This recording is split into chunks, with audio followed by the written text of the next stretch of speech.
Good afternoon. Well, not even afternoon. It was afternoon when I left to come here, but good evening, ladies and gentlemen, and welcome to our matchday live show for Leiston FC against Nuneaton Borough Football Club in the Southern League Premier Central playoff semi-final. We're just under 10 minutes away from kickoff. I do have the lineups available, so we're just going to go through those now, starting with the visitors, which are of course ourselves, Nuneaton Borough. In goal is number 13 Tony Breeden, number 2 is Cameron McWilliams, 3 Ricardo Denanga, 4 Ryan Beswick, 5 Joe Magunda, 6 in captain is Scott McManus, number 8 is Kyle Storer, 9 is Matt Stenson, 10 Kane Richards, 11 Prince Mancinelli, and number 17 Nathaniel Rowe Turner. On the bench for the Borough is number 1 Liam Castle, number 7 Luke Bembo, 12 Tyrell Waite, 14 Charlie Dowd, and 15 Kane Noble. Of course, if this fixture is level at full time, then it will go to extra time, and if needed it will also go to penalties. Now, I don't have the lineup as a graphic for Leiston, but I can go through it for you. In goal is number 1 Samuel Donkin, 2 is Wyatt Hill, 3 is Sebastian Dunbar, who is captain, 4 is Oliver Saunders, 5 is Adam Bailey-Dennis, 6 is Jake Hutchins, 8 is Finley Barnes, 18 is Ryan Jarvis, 9 is William Davis, 10 George Quantrill, and number 14 is Adam Mills. On the bench for the hosts is number 8 Joseph Marsden, 11 is Ben Fawkes, 12 is Zachary Dronfield, 19 is Rossi Jarvis, and their substitute goalkeeper is number 20 William Johnson. As we await for the teams to come out, I will go back to being silent for a minute, get some drink in me, get the big rub out so I've got some snacks, and then we will be bringing you the game. So I will leave the team lineup up for anybody who's joining the stream late so they can see the lineup if they haven't also seen Twitter and Instagram, and I will rejoin you just before kick-off in about 4 minutes time.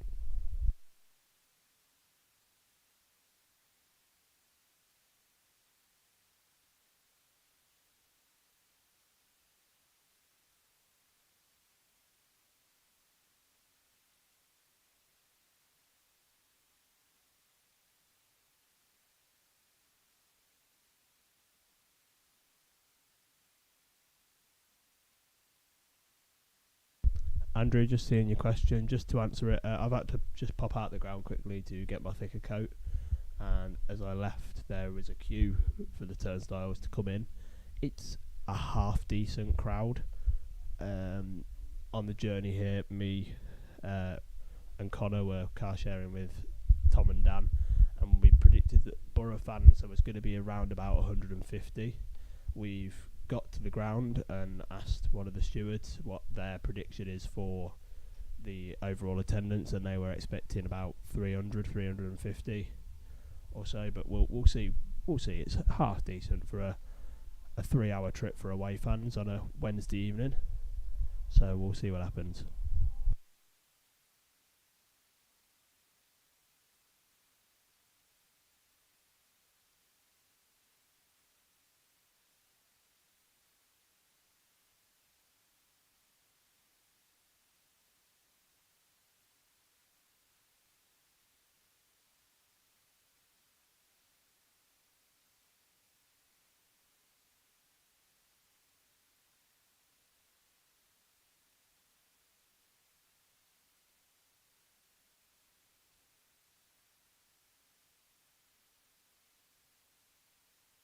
What's the pitch like?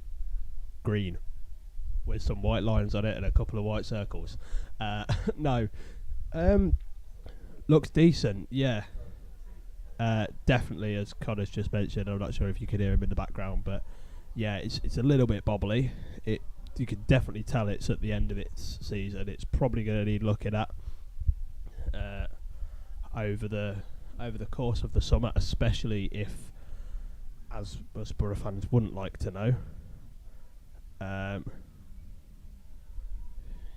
yeah, if we were to go and lose tonight, and Leiston were to be the team that got promoted, I think there might be some little changes needed.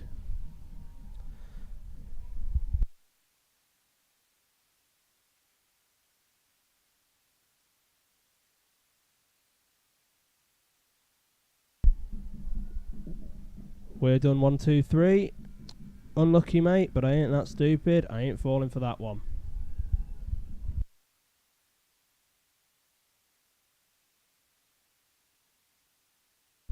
Well, the teams are just coming out. Nuneaton Borough probably wearing their pink and black strip for the final time. Scott McManus leading the boys out as both teams go and shake hands.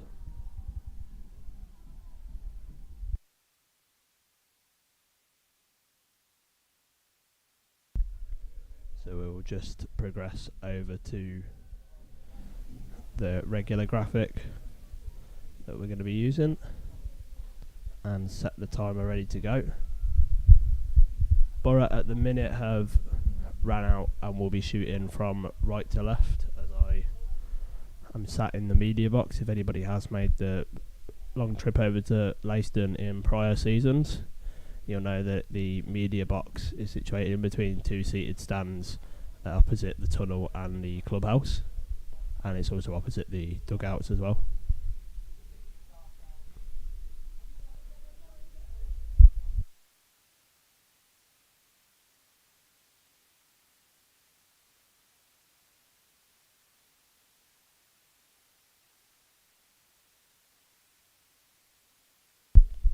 I do apologise if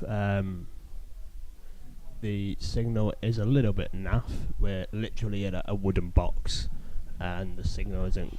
It's pretty much a shed with literally like a conservatory door on the side of it. A couple of plug sockets, some little flick-on lamps and stuff. So, yeah, the referee has just blew his whistle, asking for the team captains to come forward to do the coin toss.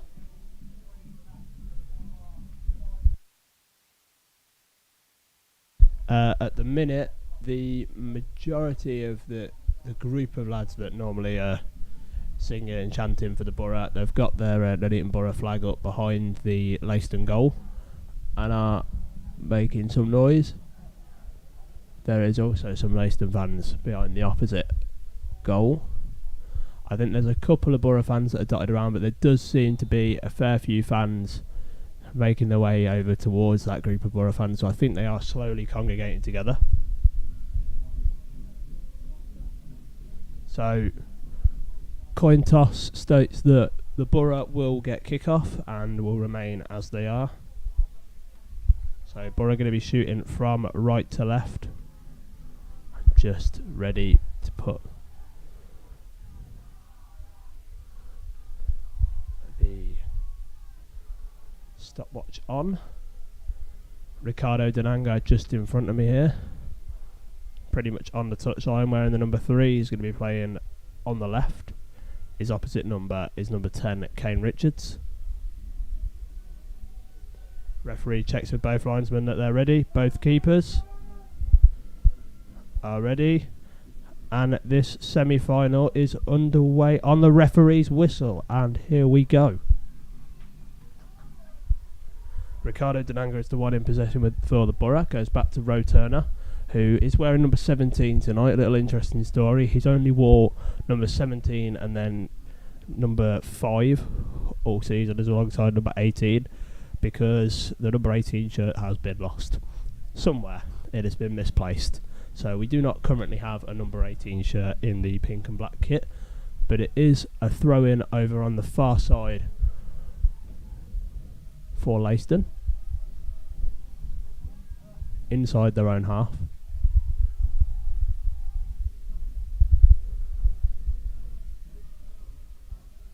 And it's a long throw, which is won in the air by the head of Kyle Storer, but flicked forward. And again, Storer goes up for the header, gets sandwiched between two players. Kane Richards keeps it in on the far side, though. Little swipe at Kane Richards, and it's going to be a throw-in for the hosts. We pass it around the back nicely before going back to the goalkeeper. Matt Stenson's going to put the keeper under a lot of pressure, forcing him to play the ball long. Scott McManus just comes over the halfway line and uses his head to head forward towards Prince Mancinelli, but the ball's back with the number 9 for Leiston now, William Davis, one of the top scorers in the league this season. The ball's on the right hand side now with the Leiston number 7, their winger. It's Finley Barnes who tries to put a shot away, and it's blocked by the Borough before being cleared by Scott McManus up towards Matt Stenson. The ball's headed back down, but Ryan Beswick plays it towards the right hand side for Kane Richards, who's dispossessed before Leiston head the ball forward and in behind again. It's back with the number 7 who puts the ball in behind the defence. It's a good little bit of passing play, and Leiston just put it wide, and it's going to be a corner to the hosts. That was some good little interchange there between the front 3 for Leiston. Some nice quick passes just outside the area, but Borough get a vital block in.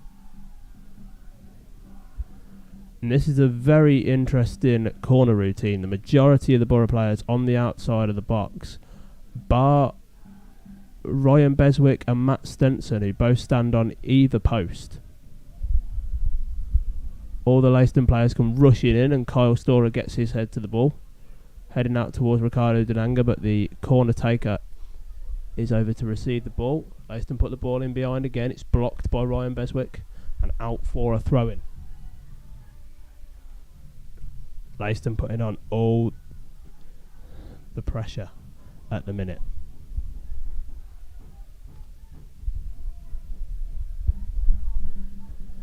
Looks like with the way the players are setting up, it's going to be a long throw into the 18-yard box, which it is.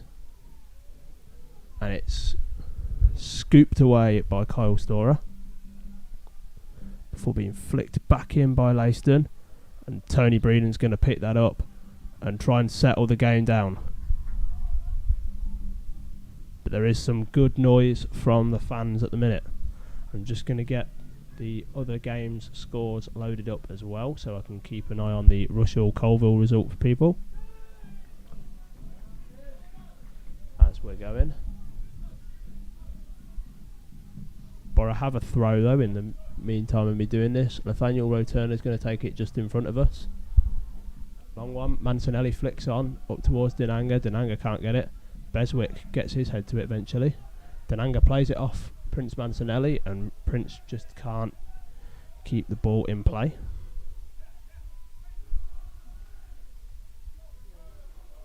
Some Blue Army chants being sang at the minute, but I'm fairly certain from the direction that it's coming from, it's from Leiston, who of course are playing in a blue, white and red kit. Red socks, blue shorts, and then a mixture of the 3 colours in their home shirt. Colville and Rushall have kicked off a minute later than us, and it's currently 0-0 in the standing there. As Rushall have got the ball, Leiston have got the ball and are in behind again.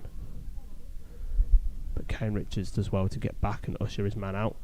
Prince Mancinelli will pick the ball up for the Borough. It's a late tackle on him. Cameron McWilliams tries to keep the ball in play and also gets taken out by a VO camera. That's the first time that I've ever seen that happen. There's a blue fence that is pretty much a couple of steps away from the touchline, and then on the halfway line is the VO cameras for both sides, and Cameron McWilliams just ran straight into one. But it'll be a throw-in for the hosts. Of course, Borough cannot have a free kick for a foul by an inanimate object. Speaking of which, Cameron McWilliams launches the ball forward towards Matt Stenson. It's come all the way back though to Kane Richards, who apologises for a misplaced pass. But Joe Magunda hooks the ball out onto the roof of the Leiston clubhouse and out for a throw into Leiston. No, Andrew, it's the VO camera, the little green triangles that we use for recording the games for analysis and things. As Leiston play the ball around the back again.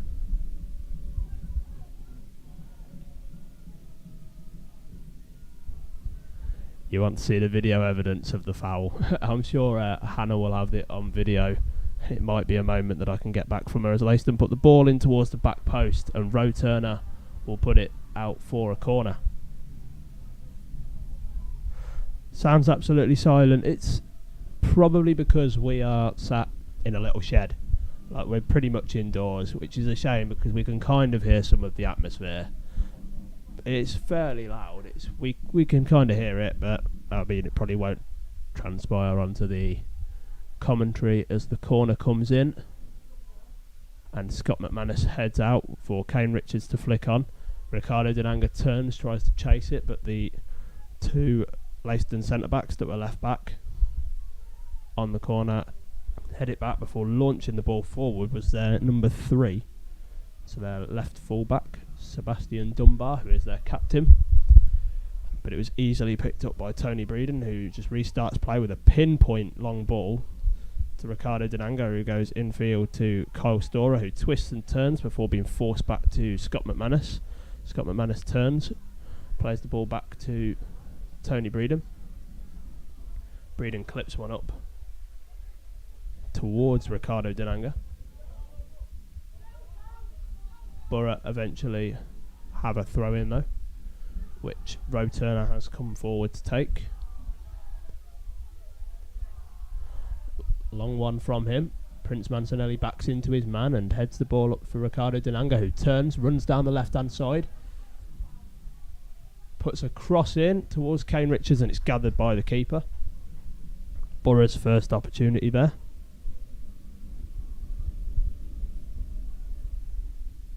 What's the town of Leiston like? Well, we walked through the town, walked past a pub that we were told not to go into because apparently it looked like it hadn't been cleaned since 1948. A few charity shops and some like bric-a-brac stores, a fair few pubs. So mainly, like, there weren't massive pubs, but there was a pub that had a fairly big beer garden in there. We went there. It was the White Horse. We had some food there before we come to the ground. That was quite nice. Then we went to a smaller bar for another drink before making our way up to the ground. So it's a fairly decent town. It's not very big. There's a fair few Borough fans. I'd say close to 100, if not over 100, to be honest, have made the trip down. I know the coach has had around about 40 on it, I think, plus those that have decided to drive themselves down as Leiston bring the ball forward again through their number 7 on the right hand side. He's cut inside on Roe Turner, but Roe Turner's come back and has followed his man right the way over onto his opposite side. Roe Turner playing left back initially, but he's over by the right corner flag now and has won the ball back and put it out for a throw-in. That's some great work from Roe Turner. I'd say there's a fair few Leiston fans. Definitely more than Borough fans. It was quite surprising that when I was making my way back into the ground after having to pop out to get my coat from the car, that there was a queue. The Leiston Steward team predicted around about 300. We made a prediction that we were bringing around about 150 Borough fans. So once I know the full amount, I will let you know. As Matt Stenson wins the ball in the air before pinging it forward for absolutely nobody to pick up on the break. And it's straight back through to the Leiston goalkeeper.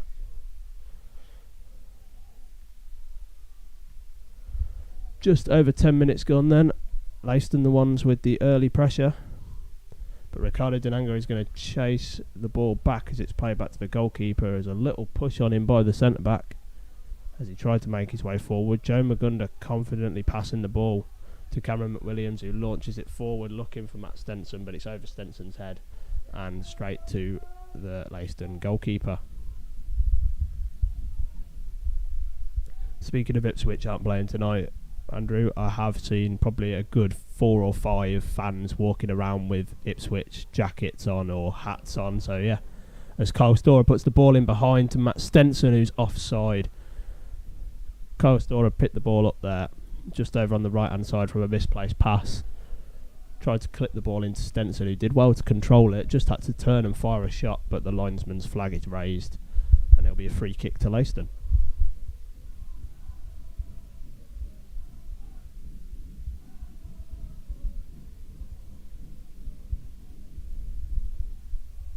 But yeah, probably about a 3.5 hour journey for us today. We left around about 1 o'clock, just after 1. Got here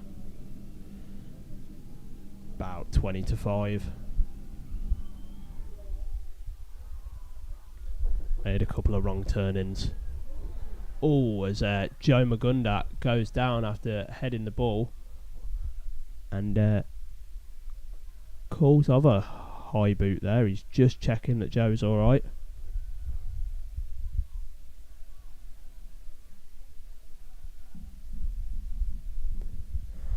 Honestly, Andrew, I think if I shout anything in this box, nobody is going to hear us at all. I think it's pretty much interior soundproofed. I think we could say anything we wanted and nobody would know. Well, unless I leave the mic switched on and it goes through YouTube. If anybody is tuning into the YouTube channel for the first time, then please do drop the YouTube a subscribe. I know we're still only 100 away from 1,000, but if we can break 1,000 before the start of the new season, that would be absolutely massive.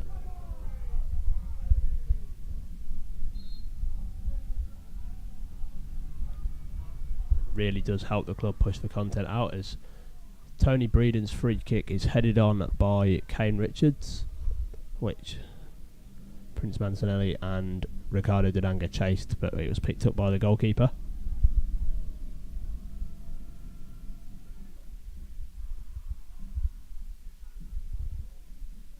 Joe Magunda wins the header. Prince Mancinelli tries to do the same, but Mancinelli's beaten in the air. Scott McManus will play the ball forward. It's a bouncing one towards Matt Stenson, but it's cleared back up the pitch as Cameron McWilliams closes his man down quickly. Kyle Storer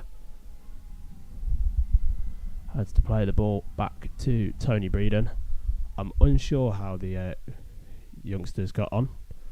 This morning they were just kicking off just before we left, as there's claims for a foul on Matt Stenson. He turns round and looks at the linesman, questioning the decision. Ricardo Dunanga's going to chase the keeper down, who can't pick the ball up because it's a back pass, and he just gets very, very close to dispossessing him there. As Kane Richards bolts down the right hand side, looks to put a cross in, and it's a throw in a dangerous position for the Borough. So Cameron McWilliams will go over to take it. I will try and find out for you now, John, what the score was for the youngsters earlier, as it's going to be a long throw.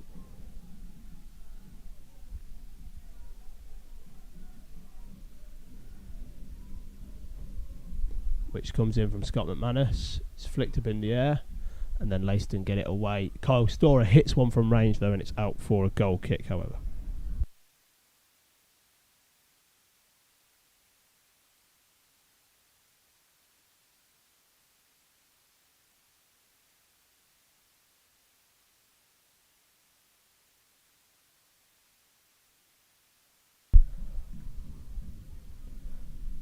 Absolutely massive shout out to Madison. She's been on East Midlands Today as well.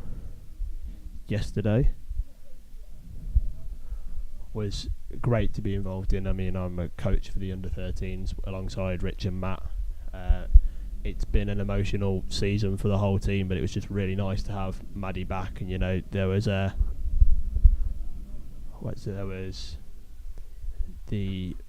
other team, Leiston, who played in a match beforehand. They stayed. They just won the league. They stayed and watched the kickoff and supported Maddie. So did the other Blues team. I'm hoping you haven't lost me. I've just seen your comment, Andrew. But I think we're all right. I think we're good. Am I back? Let me know if you can hear me again. I'm hoping you can. The ball's played forward to Cameron McWilliams. McWilliams passes the ball back inside to Ryan Beswick, who gives it to Kyle Storer, who's fouled again. This is not the first time that Kyle's been brought down, but it is a free kick to the Borough.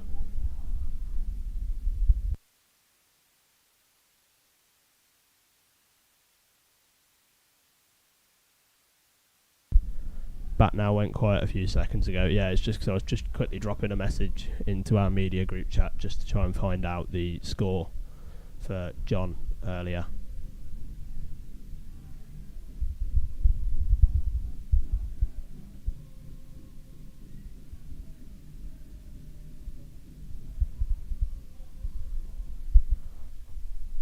I don't know if anybody knows the score. Feel free to put it in and tell me. But it's a free kick from range, and at the minute Beswick and Kyle Storr are just communicating over who's going to take it. Referee blows his whistle. By the run up it's going to be Storer, who clips one towards the back post. Scott McManus heads it across. Nobody's there though. Has a great chance as Kane Richards turns at the far post before putting the ball across, and it's going to be a corner to the Borough.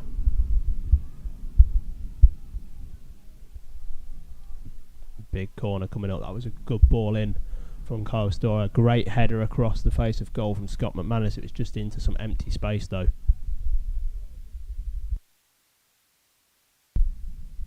So Cameron Williams goes over to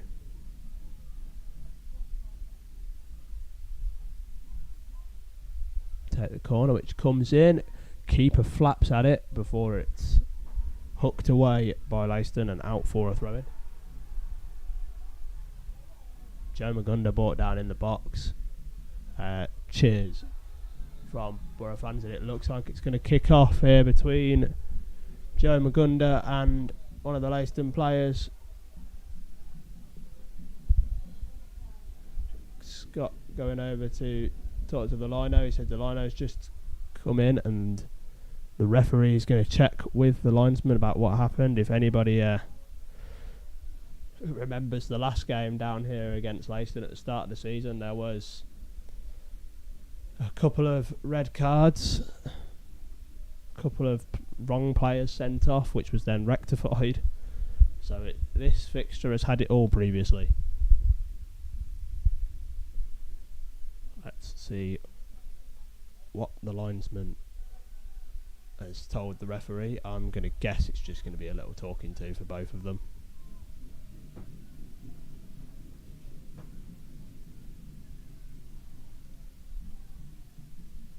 And it is nothing more than a talking to.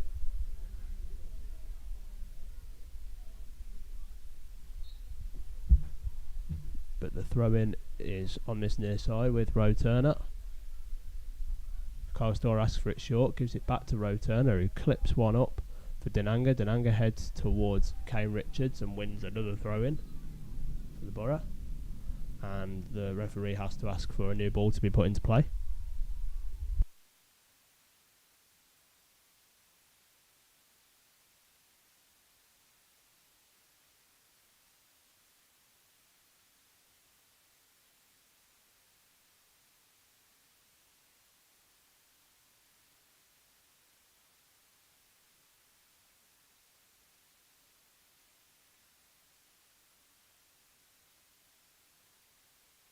Ball comes across then from the throw, and Leiston will pick it up on the left hand side and drive forward with it. Long ball played forward as they look to counter attack, but Tony Breeden just comes to collect that with ease.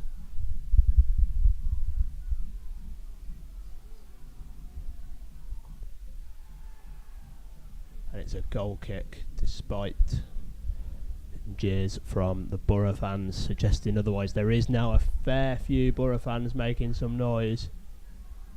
And one of the Leiston players was actually having an argument there with the Borough fans, and the goalkeeper turned round and says pretty much probably, "Oi, get yourself back on the pitch."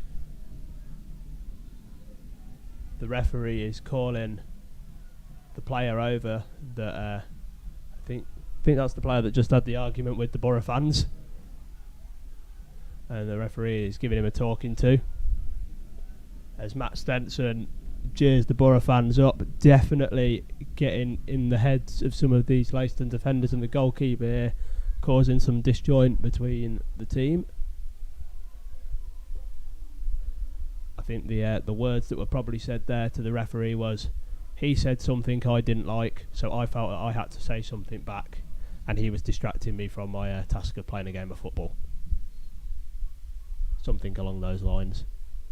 As Nathaniel Roe Turner plays the throw, and it's in my lawn that's blocked at the minute from this silly little stand that's kind of jutted forward. But the Borough have another corner, and the ball has gone out again, and we'll be needing another one. I know that prior to the game kicking off, Stuart mentioned to us that if the ball does go behind that little goal there, it's got some netting behind it, and the reason that it's got some netting behind it is because somebody that keeps some carnival equipment behind there, and he doesn't want it getting damaged. The referee having to have a talking to again with a couple of the players. As Joe Magunda is pretty much standing on the goalkeeper with his hands up in the air so the goalkeeper can't see. As the corner goes short, Dinanga gives it back to Storer, who just can't hook his foot round it. And now Leiston are going to look to break with some little interchange of passing play. The number 2 comes forward, and that is a great tackle from Joe Magunda. But the Leiston players have all gone over her, and it's like, you've got to... I think he's going to book Joe now because of just, this is a kind of an aftermath tackle, I think. I wouldn't be surprised if you're sent off tonight, you missed the final. But it looks like Joe Magunda is going to go into the referee's book for the tackle.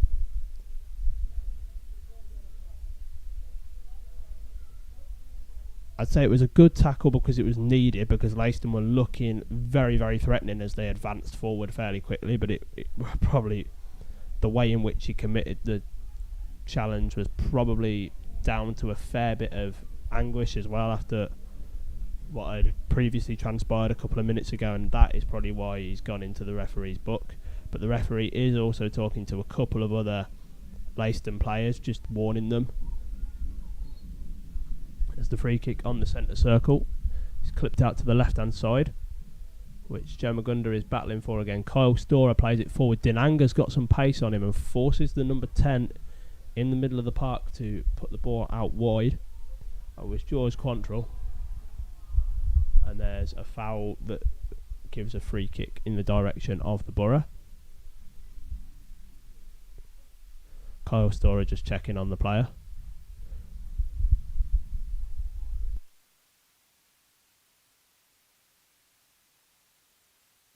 Score's still 0-0 here. No, I don't really have to say it because people can actually see the live score on YouTube rather than when I used to do this on Mixler and I had to keep updating people on the score. The other score at the minute is Colville 0, Rushall 0. 23 minutes gone there, 24 minutes gone here.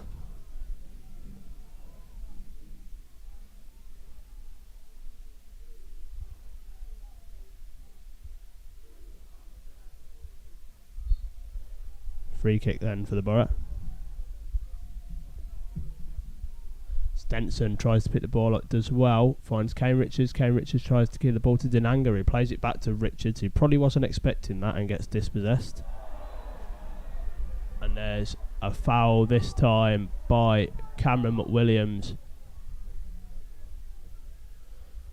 I've got a feeling this game might not end with 22 players on the pitch.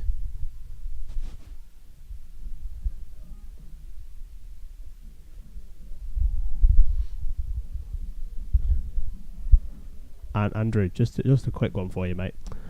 There might be some people that are recording these games to watch this live stream, which of course I definitely think they should do. Definitely think my live stream is going to be better than Sky Sports and you watching Man City against Arsenal or anything like that.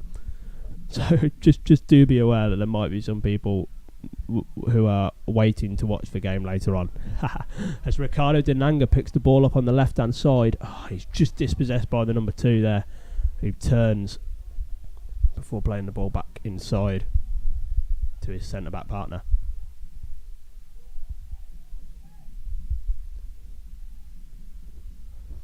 But no, nothing against what you're trying to do, mate. I'm loving the interaction in the comments. As Leiston have got the ball with their left back now. Good chasing from Kane Richards before dispossessing his man. So it's going to be a throw-in for Leiston.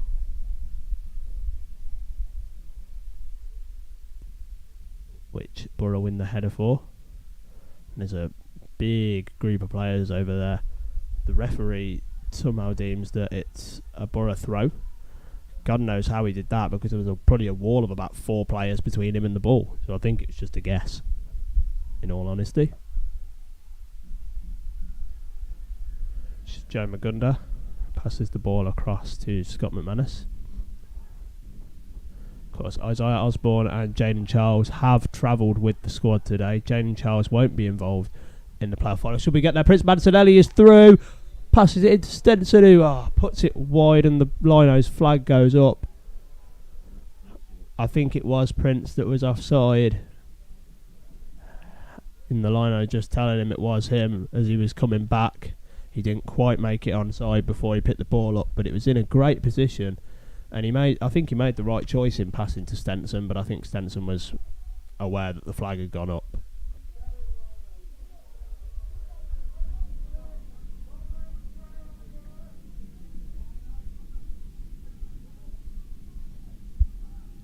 A talking to now between Tony Breeden and the opposite linesman. I think this game could get quite tense, as we're just waiting for the goalkeeper to take the free kick. He was taking his time. He's launched it forward. Cameron McWilliams goes up to try and win the header.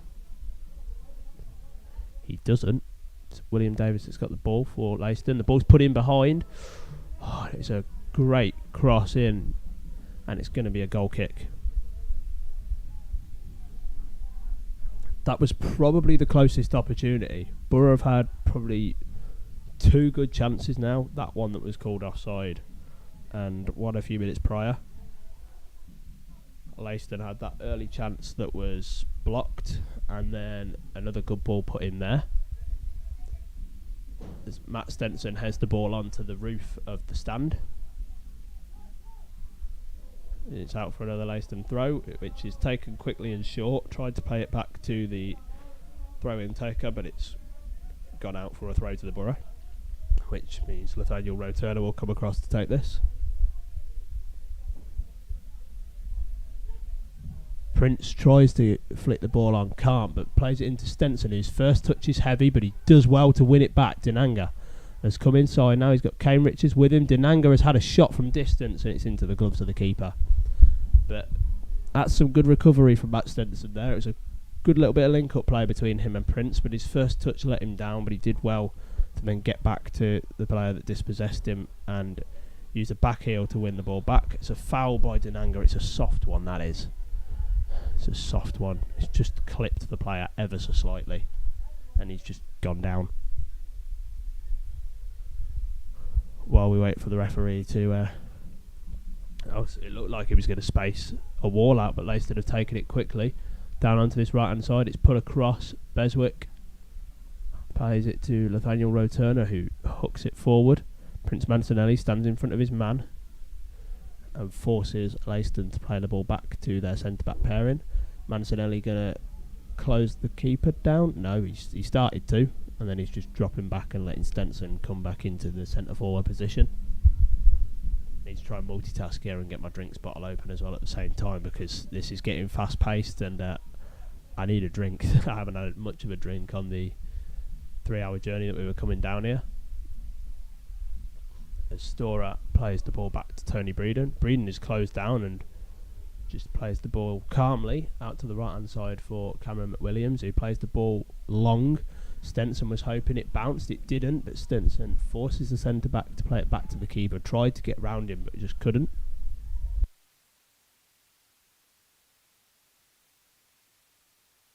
It's Cameron McWilliams with the ball over the halfway line. Prince Mancinelli chases it down, and it's out for a throw into Leiston, which is taken and played back to the left centre-back. He plays it to his centre-back partner before shifting the play out onto the right-hand side through the right-back. Goes infield. Ryan Beswick against his opposite number 4. Chases him down, forces him to play a pass. Borough closing Leiston down very quickly, trying not to give them much time on the ball, forcing long balls out of the team. and a cross comes in. It's a low driven one, and Borough get it away. It's with Kane Richards who has to come inside, and he's taken out. Beswick though plays the ball forward to Prince Mancinelli. Mancinelli manages to beat 2 players somehow. Kane Richards picks up the ball and looks to launch it forward for Matt Stenson to run onto, but the Leiston number 6 will use his chest to block that. Borough win it back though. Dinanga's inside, and it looked like the linesman was going to flag for offside there, but I'm fairly certain Matt Stenson was onside. But Stenson decides not to chase the ball down, and it will trickle back into the gloves of the keeper.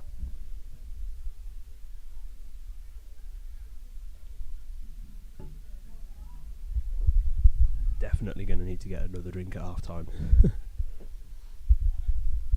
Found result lost 4-1. Damn. Well, let's hope for a better result here, as Matt Stenson will pick the ball up and advance over the halfway line, turns and gives it to Roe Turner. Roe Turner goes inside to Ryan Beswick.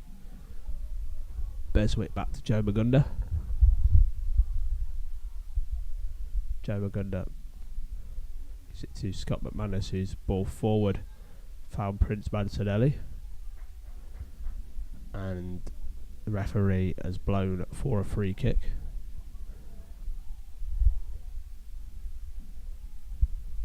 For Leiston, who take it quickly. The referee saying, can you go a little bit further back with that? So they do. Right back calling for it. Asks for it off the number 6. Doesn't get it. Can you tell if Leiston are playing a back 4 or 5? It looks like a 4, with their number 18 kind of slotted in as and when he's needed to sort of make it a 5, but it's more of a 4, with the defensive midfielder sitting just in front but dropping in if need be. It does seem like they're playing a 4-3-3, but sort of more of a holding.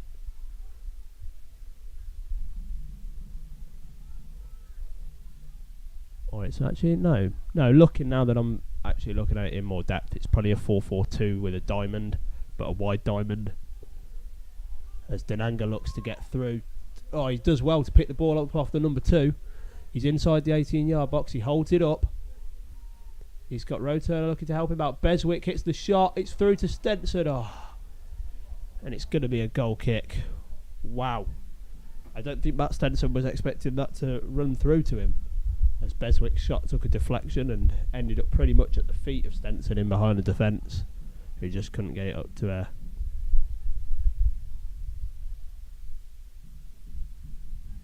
Yeah, it is the number 18 who's sitting in as the defensive midfielder, so it is Ryan Jarvis, yes. But he's sort of sitting just in front of the back line and then dropping in as and when is needed.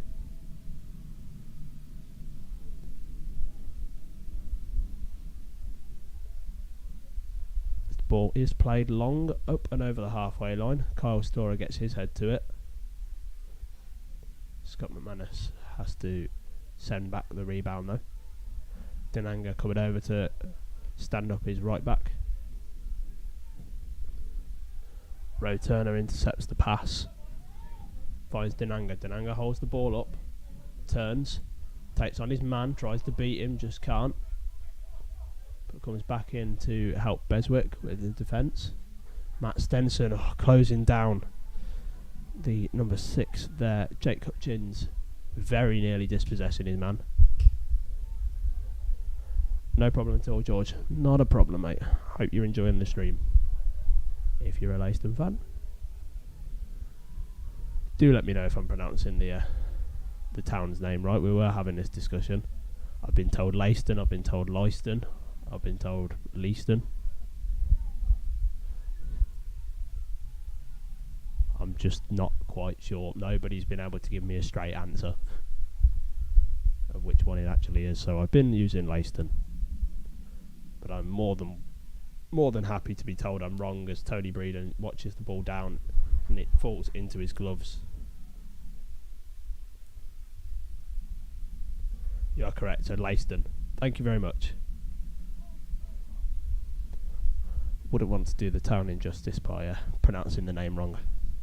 There's a long ball forward. Prince Mancinelli looking to get on the end of that. But it's the number 5 that heads the ball forward, and Leiston will start a counter-attack. But Borough calmly playing it back to Tony Breeden in goal, who's going to look to launch an attack of his own. Kane Richards heads on to Matt Stenson. Stenson with a good pass into Richards. Richards gives it back to Stenson. Some good link-up play. Stenson looked to be about to fire off a rocket of an effort there, but he's had the ball nipped off his toe and put out for a throw-in.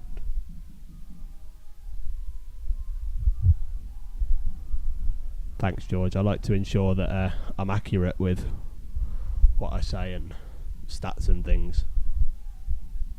So I'm more than willing to be told that I'm wrong and make amendments. So Matt Stenson picks the ball up in the middle. He's sort of dropped into a centre midfield role at the minute as Kyle Storer has pushed forward. Mancinelli and Denanga are the two up top, with Kane Richards and Nathaniel Roturner. Roturner puts the ball in behind for Scott McManus. It's a really well worked move. It's a ball across. Oh, and the keeper's got it in his gloves somehow. I don't even know how the ball... I thought Matt Stenson had scored. He thinks he'd scored. Hands on his hips there. That was a really well worked move by the Borough. But how the heck did... I don't even think the keeper knew that the ball was in his gloves. He kind of looked down and saw it and was like...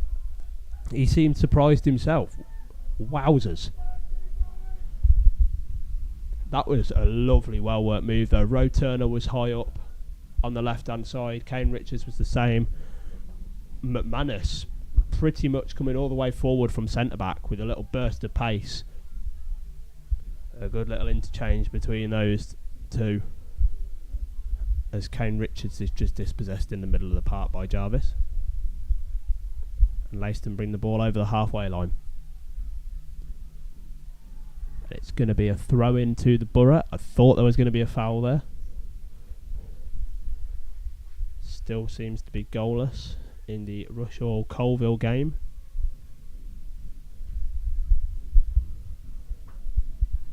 So at the minute, everything's still to play for.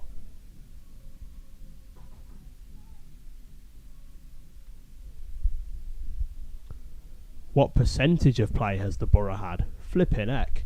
I know I said I like to be accurate with my stats and stuff, but I'm not quite keeping track on that. I can try and find out a few stats off Hannah for you in terms of just before the second half, in terms of like box entries and shots on and off target, if that's something you're interested in. But I wouldn't really say. I'd say it's been fairly close to even. Yeah, it's kind of been back and forth. But Colin, if that's something you're interested in, if you'd like to know sort of the box entries and things, I can see if I can get hold of that information off Hannah. Testing me here, mate. I've had a 3-hour car journey, half a bottle of squash and a chicken burger since 10 o'clock this morning, so we're doing what we can, and I'm just looking over at the far side where there's a barbecue thing going on there. They're literally freshly cooking burgers and hot dogs for you on this barbecue, as there is a stoppage in play while we wait for the throw-in to be taken. But no, I'd go with probably 2 or 3 shots on target for the Borough. Probably a good 4 or 5 box entries. I know that's not very specific, but no problem, mate. Not a problem. Flipping heck, Prince. Wowzers. Right on the halfway line, Prince Mancinelli tries to control the ball and pretty much chest kicks the opponent there. Would you say Borough showing the stronger side at this stage? I'd say in the last couple of minutes, the Borough have definitely upped the tempo and have come a lot closer. But the two yellow cards kind of make me a little bit nervy. That if we do keep this high tempo and then we do decide to go in for a big crunching tackle to then create a quick counter-attack, we could be in trouble. But the game as a whole has been fairly even, as the free kick is lofted into the box and flicked up there by that's Jarvis there who's gone forward. He's a big man, Jarvis. He's a big, tall player. I can see why he's being used as a defensive player.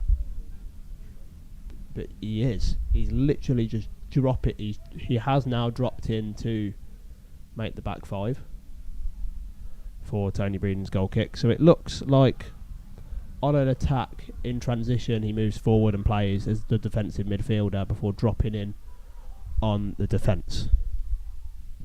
I can imagine Jimmy, Andy and Hannah would be happy so far come half time if things stay the same. I think we'd be much happier if Rushall are beating Colville at half time and we have a chance of a home tie, as it's a throw in for Leiston. I'm going to certainly get more involved in the live chat in this one than I probably did against Tamworth, because it's a bit more relaxed, this one for me. I've got back used to doing comms, referee telling the player to get back a few yards, but we do know that the player will make up those yards in his run up again. There's a long ball forward. Stenson controls it with the back of his neck and then wasn't quite sure where the ball went, but he's just managed to lose the ball there, and it's gone forward long towards Davis and then picked up by Breeden. So I think I know the answer to this question, but for Borough fans, if we were to progress tonight, nothing against Leiston fans that are tuning in who can't get to the game, but Borough fans, with us being the Borough YouTube channel, would you prefer an away trip to Colville and win on the road, or would you rather us play Rushall and us have the final at Liberty Way? Oh my God! Oh, flipping heck! Tony Breeden has just done his usual, where he's picked the ball up inside the 18-yard box, gone to clear it. It's deflected off his man, nearly looped over him and gone in the back of the net, but it's bounced and gone out. Flipping it. That is a let up there. I definitely prefer a home crowd. I mean, it's a free kick for the Borough as well in the middle of the park, just to update people. Despite fans, I don't know if you heard that, but there were calls from fans that it was a shoulder-to-shoulder challenge. Fans, yes, that is the same fan that has asked for multiple times for pretty much every time that there has been a foul by a Borough player for them to get sent off. But yeah, we were looking at, I think, correct me if I'm wrong, but Colville's stadium holds just over 2,000 or around about 2,000 in comparison to the Borough's, which holds 4,000. So you'd probably be able to get more fans in Liberty Way. Well, legally anyway.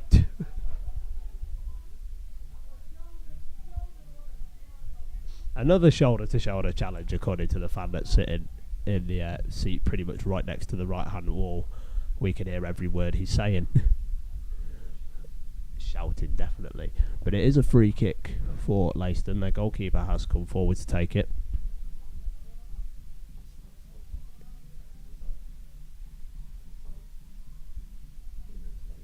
Three minutes of added time have been signalled for, we believe.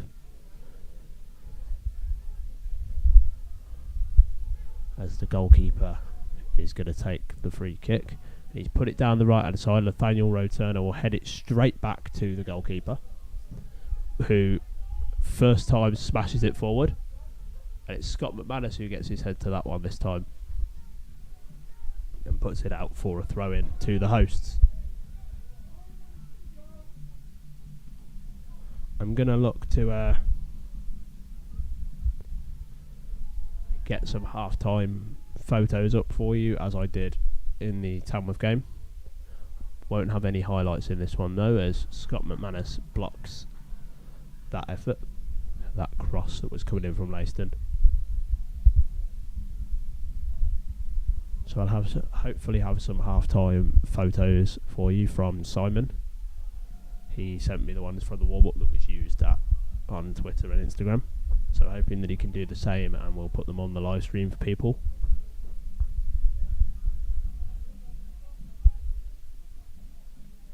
The ball is going to be put in here from the corner, and it's headed out by Matt Stenson. The Borough close it down, but it's going to be a Leiston throw-in, which is played down the line. Ryan Beswick and Dananga go over to the player to usher him into the corner. And the referee has just blew his whistle, despite it being a goal kick, to try and end the little kerfuffle between Roe Turner and the Leiston man. No half-time burger. God, you're taking me back to the old radio days. I've had my chicken burger at the White Horse before we come. I've done my food review. Don't worry. As the ball goes out for a throw, and Roe Turner was looking like he was going to have to hop the fence there,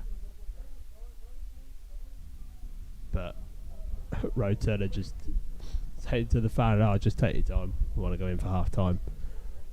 But no, I'll let you know what their half time like J2Os are like or whatever. Can't drink on the job. No go for a half time pie. No, I've got my typical radio pat lunch. Got a tuna and sweet corn sandwich to have. As the referee is telling the player Roe Turner to wait before he takes the throw in, as a player has to do his shoelaces up before blowing the half-time whistle. And it is half-time here in Suffolk, and it is 0-0 here at the minute in this playoff semi-final. I will await for some photos to come through from Simon, but in the meantime I will leave you to it and see if I can go and grab myself a quick drink. Salads, tuna and sweet corn sandwich. Definitely a sandwich. Right way to go.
Right, for those that are still tuning in and watching, I do have a couple of photos from the first 45 minutes that I'm about to put up on the screen now.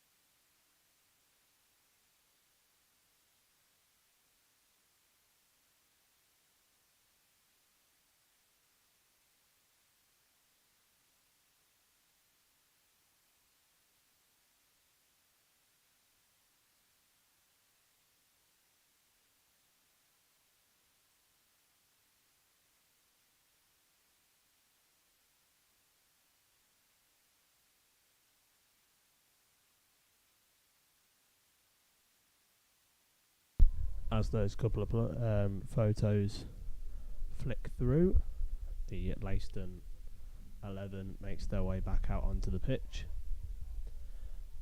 Of course, Simon and Matt are unbelievable with their photos, and it's some great support from the Borough, to be fair.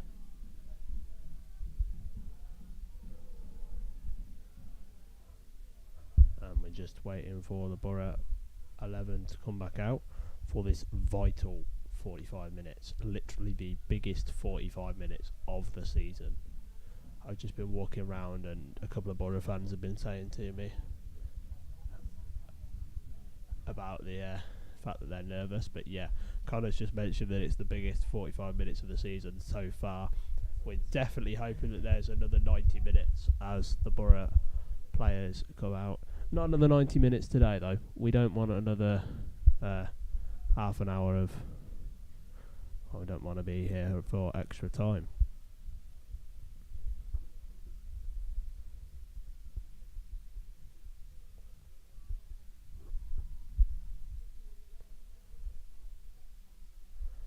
The referee just checking everything, so I'm going to transition over back in. Of course, same as those that watched the Tamworth game, the stopwatch isn't quite able to go from 45 up to 90 unless I stop it bang on, but in the process of talking through the live stream, I didn't get the chance to do that, so it'll be the second 45 minutes that will be flicking through on screen. Doesn't look like any half-time changes for the Borough or Leiston.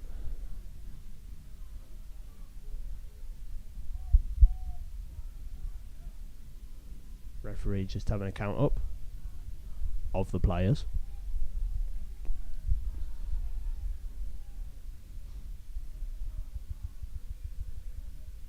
Just checking something with his linesman.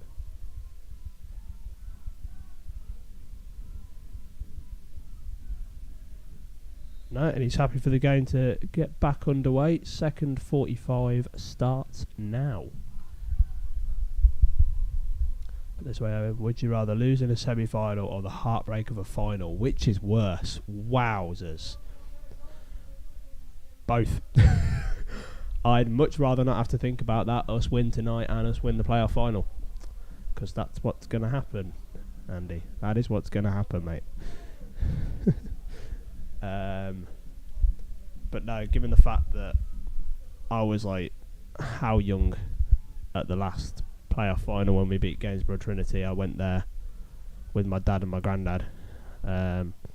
It'd just be a nice moment to be back in a playoff final again, as Leiston are nearly in behind as Scott McManus plays the ball back to Tony Breeden calmly, who takes his time before launching it forward.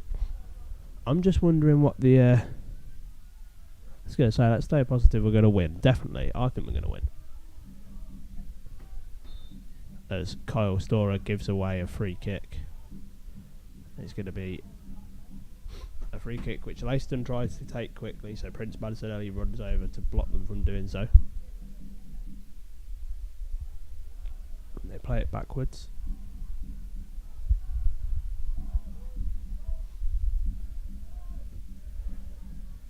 Good record in playoff finals. We've never lost a playoff final don't speak too soon about the playoff finals. That's what I'd say. But I'm optimistic as Scott McManus brings the ball out the 18-yard box, puts the ball up long for Matt Stenson, who tries to turn and control it at the same time. Completed the turn, did not complete the control.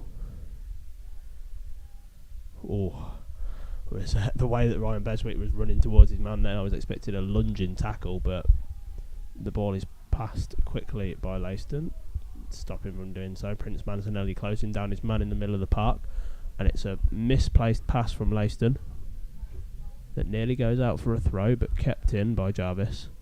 And that's another misplaced pass towards Jarvis that Kane Richards nearly latches onto. What a big tackle there from the Leiston midfielder. The Leiston defence looking a little bit sluggish there, as the Borough fans have now got 4 of their flags out, and Borough are breaking forward quickly. It's Matt Stenson who looks to shoot. And it's blocked, and it's out for a corner. It's calls for handball, but it looks to have taken the player straight in the face, and he is down on the ground. That was a cracking effort towards goal from Matt Stenson, saved only by the face of the defender. We're just waiting to see if he's going to need treatment. The referee holding the physio, and it's going to be a corner for Borough. But Matt Stenson was going forward like an absolute train there.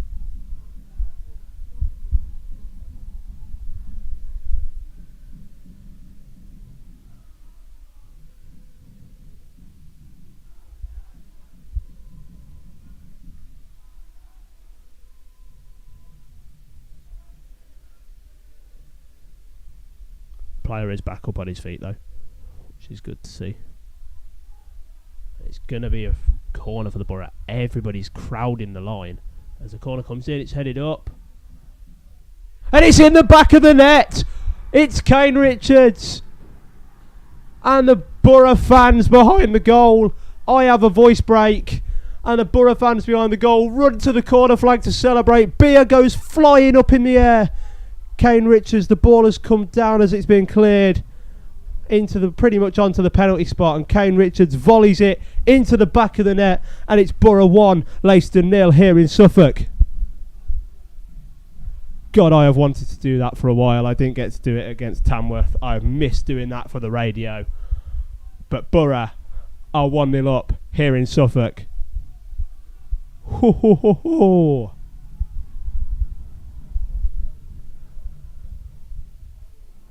Wowzers.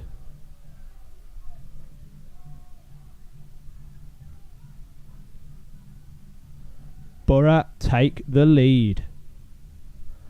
And I get to update the scoring here, and it's 1-0 to the Borough, thanks to Kane Richards. And it's come from a set piece there. As it stands, I'm not talking too soon, but Borough, despite having another 40 minutes to go in this match, have 1 foot in the playoff final on Monday. And another update, there is a big chance in the other game for Rushall. I'm just keeping an eye on that. Rushall have also scored against Colville, so at the minute the playoff final will be held at Liberty Way on Monday. Rushall beating Colville at Colville. And the playoff final is looking like it's coming to Liberty Way. Rushall have just taken the lead over Colville. They are 4 minutes ahead of the Borough here. But as it stands, Borough will face Rushall. Rushall are winning. So it is a massive change here at the minute, as Leiston's free kick goes forward. It's bouncing around at the back. Storer clears it long, and then Scott McManus picks the ball up in the centre back position, finds Beswick. Beswick goes out onto the left hand side. This is flipping mental. Borough have the ball in behind. It's Dinanga. Oh my God, the keeper comes in and slides through Dinanga to clear that one. Beswick closing down. Borough have got some real energy behind them now, closing down every single ball. Literally just chasing everything down. Kane Richards, the goal scorer, looking to possess the left back. It's getting that quick that I can't keep up with it. As Leiston get a throw in, but it is still a long way to go, absolutely. But it's huge. Rushall are winning.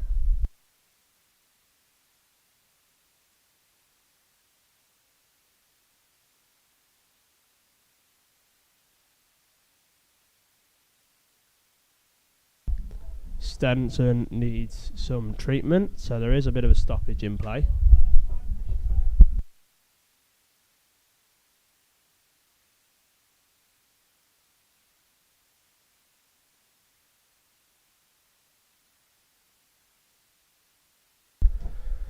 Oh my days. Stenson is in need of some treatment. We do have Bembo on the bench, but oh my God, that has been a crazy last 2 minutes. Player called Landell got that goal for Rushall. As Jamie Cates comes over with his trusty water bottle as he has a chat with the referee.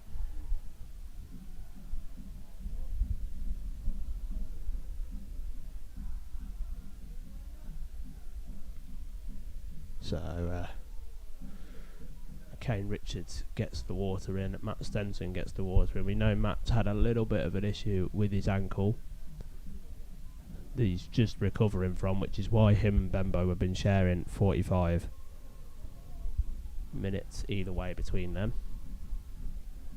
So he's getting a little bit of a compress on his ankle there.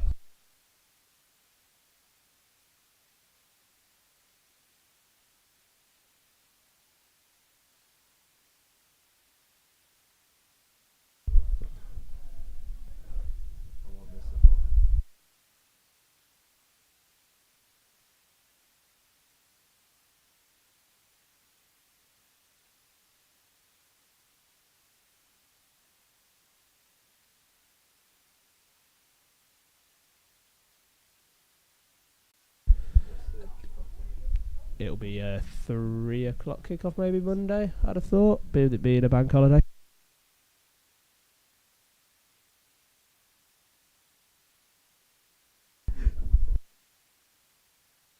I believe it will be a 3 o'clock kickoff on Monday with it being a bank holiday. That's typically how it. Jamie Cates has bought Stenson off. There's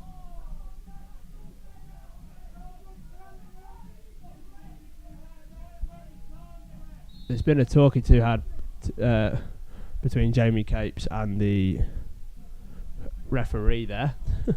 Not sure what for, but Jamie waiting for Stenson to be allowed to come back on.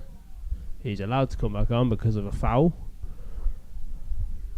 that Storer is going to go over to take. But the Borough fans in that little stand over there have gone absolutely mental. They have not stopped singing since the goal went in. And Storer is stood over this one. It's going to be a right-footed, in-swinging ball from the right-hand side, which is put in deep up towards McManus, who heads it back across. Dinanga. Oh, it's Kane Richards again, twisting and turning in the 18-yard box. Looks to put a cross in. Has beaten 2 players, gets brought down inside the area. Referee waves it away for the penalty.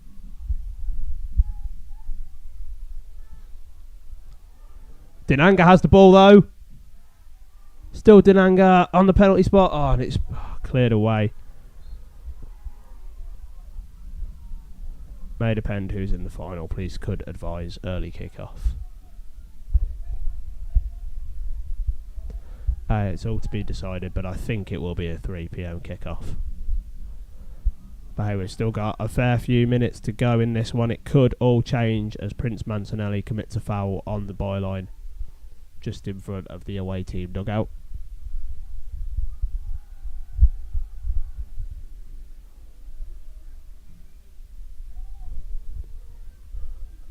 There's Cameron McWilliams puts the ball out with a header.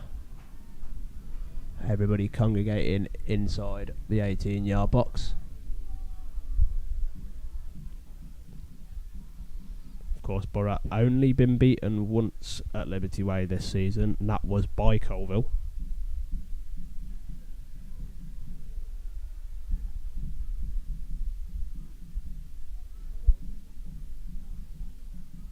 We wait for this ball to come in. There's a lot of players around that back post area.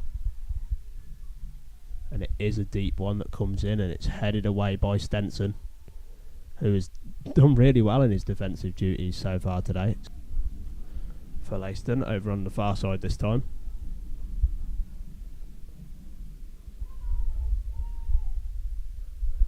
Shouldn't have lost audio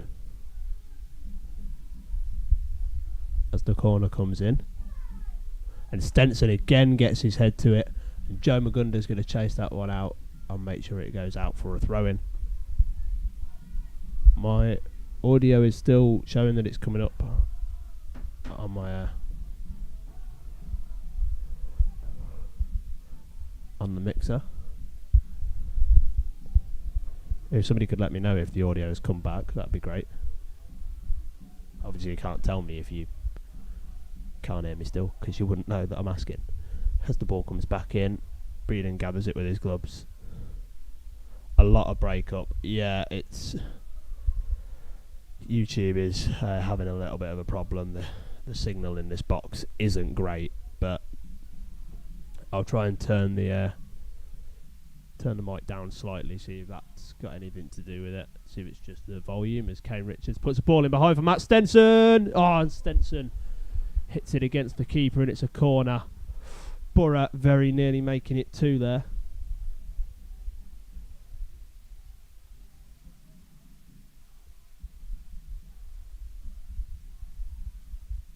It's back, that's good.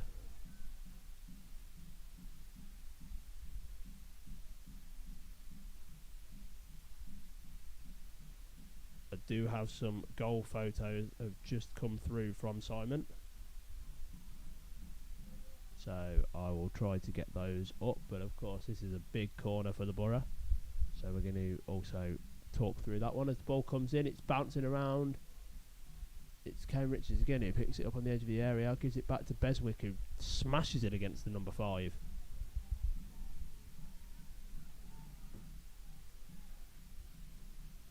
Just going to download the goal pictures now, and it's going to be a throw in for the Borough.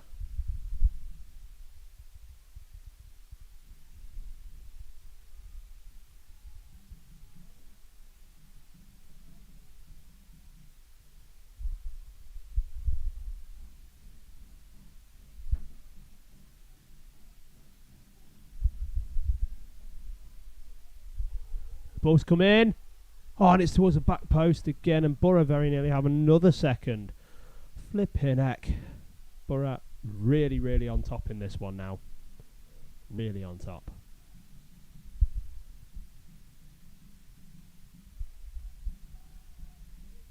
And the referee blows his whistle for the fact that it's going to be a Leiston throw, as I try to multitask here. And add the goals to this to just put through for people, as Leiston have the ball in the middle of the park.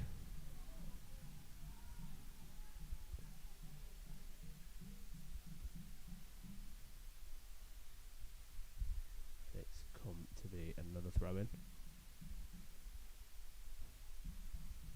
which is headed on by Prince Manzanelli. Stenson looks to turn, but he's beaten in the air as we look to get these goal picks up. Just extract them as Leiston bring the ball forward now over the halfway line, advancing forward, and there's a foul. No, it's a throw in the direction of the Borough.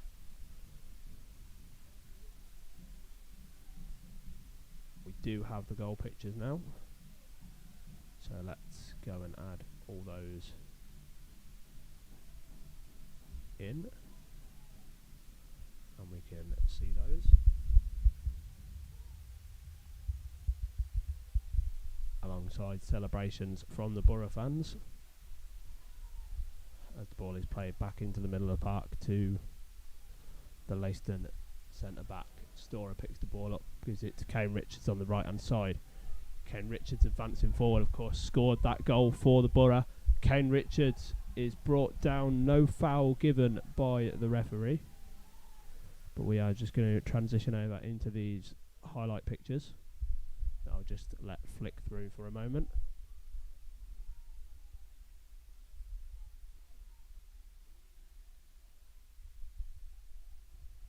As Leiston have a throw in forward. There's going to be a mix of the warm-up photos as well, by the looks of it, in amongst this. But there will be some of the goal photos there as well, as a Leiston player remains down on the ground as the ball is smashed clear by Borough.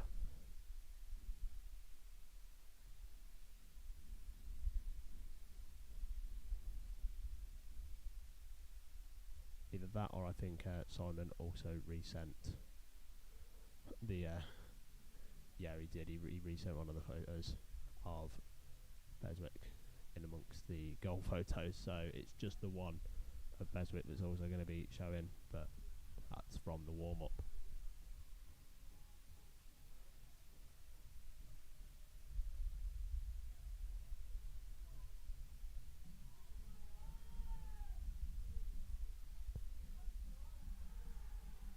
And Matt Stenson is brought down, and it's a free kick in a dangerous area.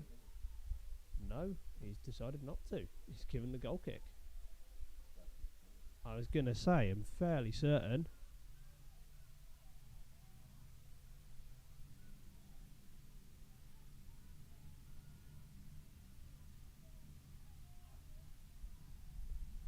Red card. Nope. Nothing.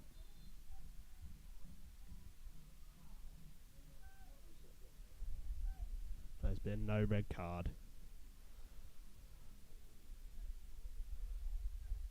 Is it full time yet? Nearly. Volume's really low. I did turn the volume down to try and combat the breakup, but I'll put it back up. But no, just to confirm for people, it is still 1-0 to the Borough. There has been no red card. I did mute while I was trying to put the goal pictures on, but we'll transition back into the live as the stopwatch has also stopped working. What a pain in the backside that is. We'll stop that and we'll just carry on from there. It's a bit annoying that the technical difficulties there with the stopwatch, which has stopped working, but we should be back. Audio should be back. Leiston fans calling for the Leiston players to pick their heads up. Borough still attacking. They've had a good few opportunities. Definitely Borough been the better side, I think, in the last few minutes after the second half started, really. That goal went in.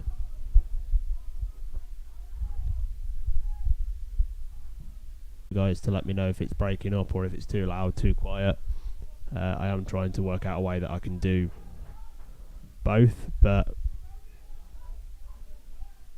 of course, yeah, we don't want to be looking for what has been our usual smash and grab. The referee was really unsure there of what he wanted to give, but he gives a Leiston throw-in twice.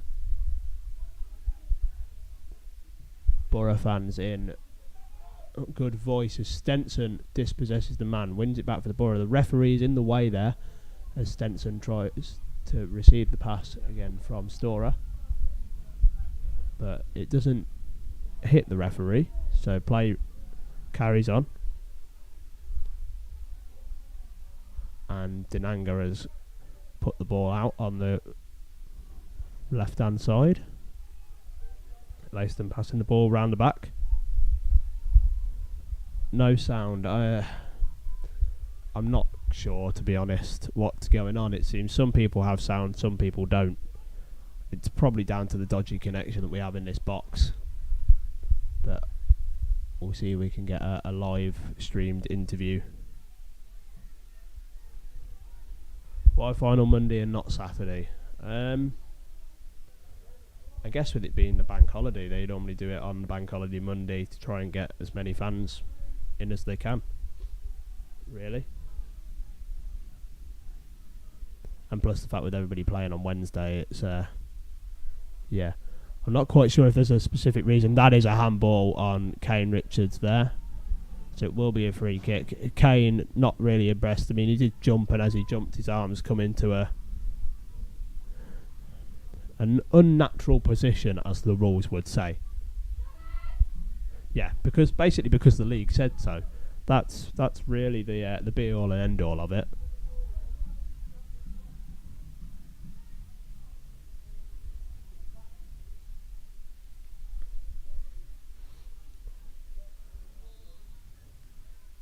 But yeah, 72 minutes gone in the Rushall game. It's 1-1 as Scott McManus gets his head to that one, and the ball's put back in by Leiston. It's blocked again by Stenson. Stenson has done really well both defensively today and getting forward as the ball is put in behind. Very nearly reaching Matt Stenson there, who would have been through on goal.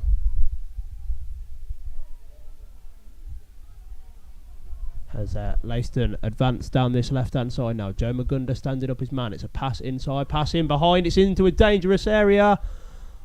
And the Leiston man goes down looking for a penalty. And it's waved away by the referee. Calls for handball. Dodgy stream very much could be more of a dodgy internet connection, I think. As the Borough get a free kick.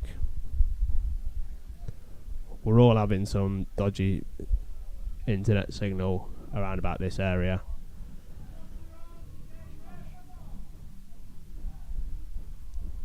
As there is going to be a substitution for the Borough. It's Tyrell Waite, whose number has been shown, and Matt Stenson has dropped down to the ground. So yes, it will be. It's going to be Matt Stenson coming off.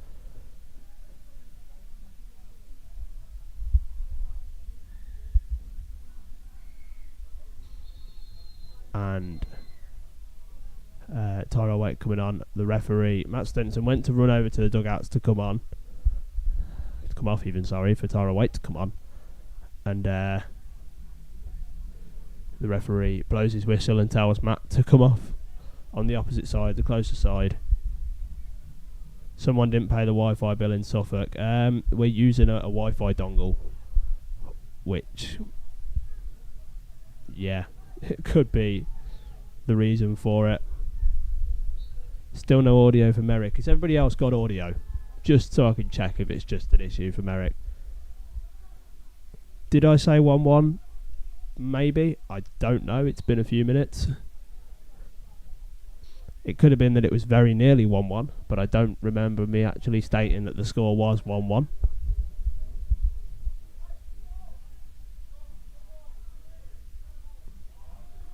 Yep, all fine. Okie dokie. We'll just carry on as is.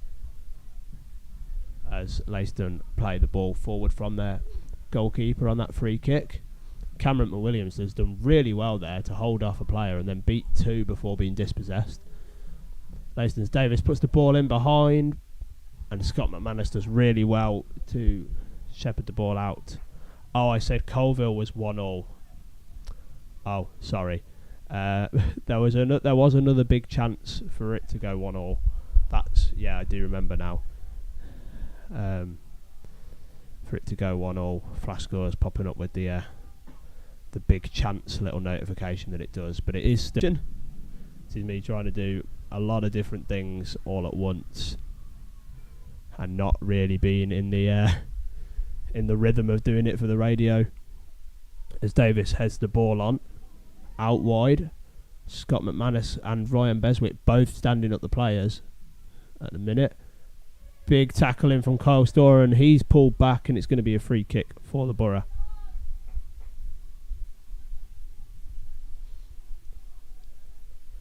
72 minutes gone here, just because the timer won't work. So it looks like there's been technical difficulties for everybody around this stream, but we have got the game to you, as Dinanga looks to chase the goalkeeper down.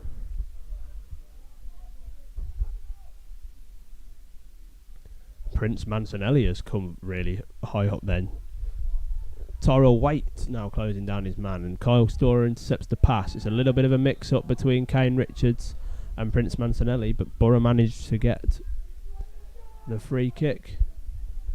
And the usual fan, to our right, has claimed that that was a dive. He has disagreed with every single decision that the referee has made.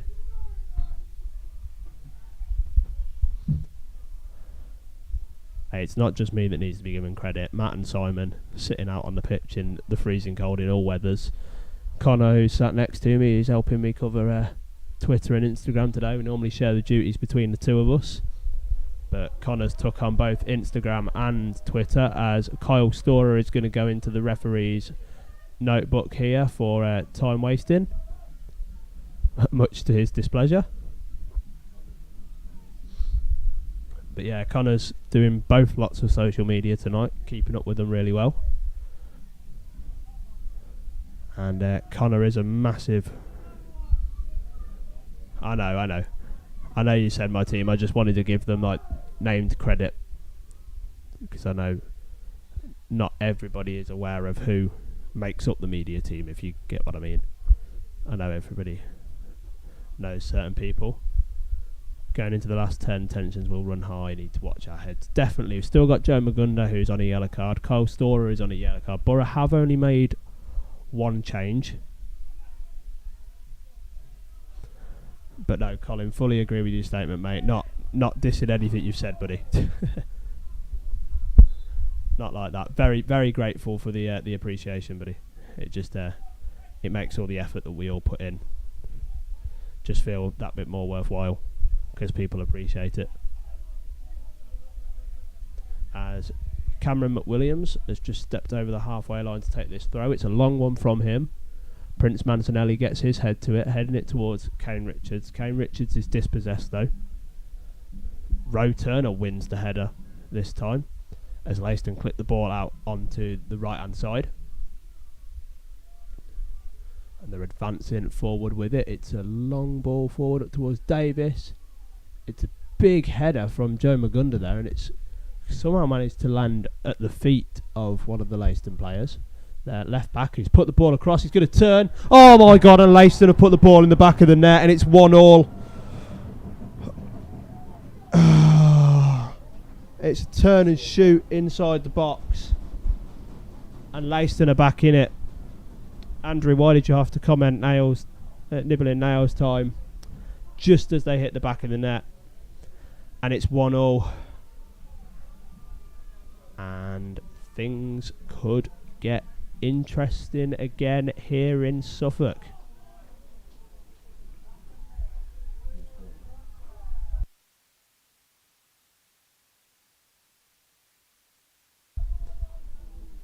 It looks like the goal has been given to the number 10, George Quantrill.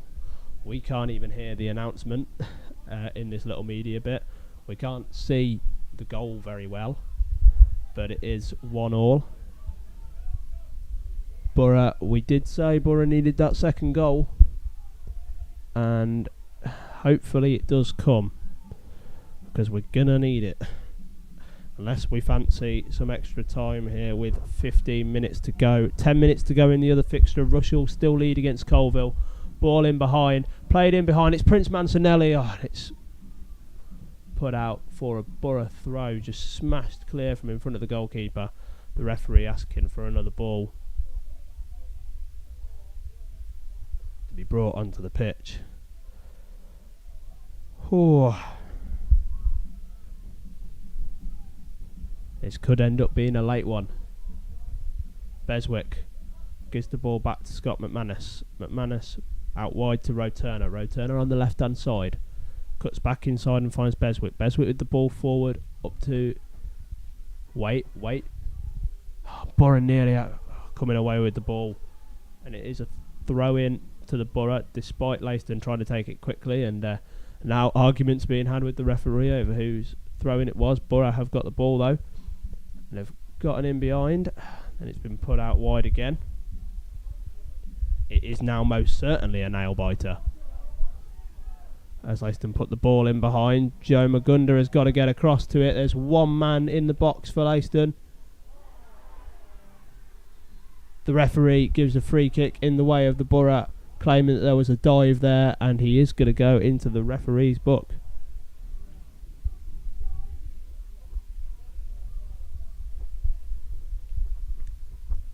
I would answer your comment there, Andrew, and say definitely, but given the fact that I was born in 2004 and would have probably been 1 or less than 1 at that point, I would have been less than 1 at that point. I can't say that I can remember that.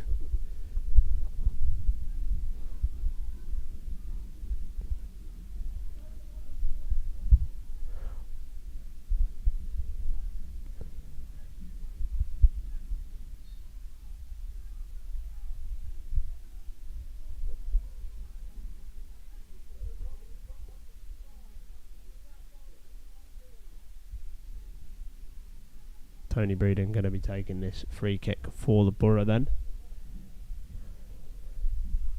Long one forward. Kane Richards is held and then dispossessed as Borough enter the final 10 minutes here in Suffolk.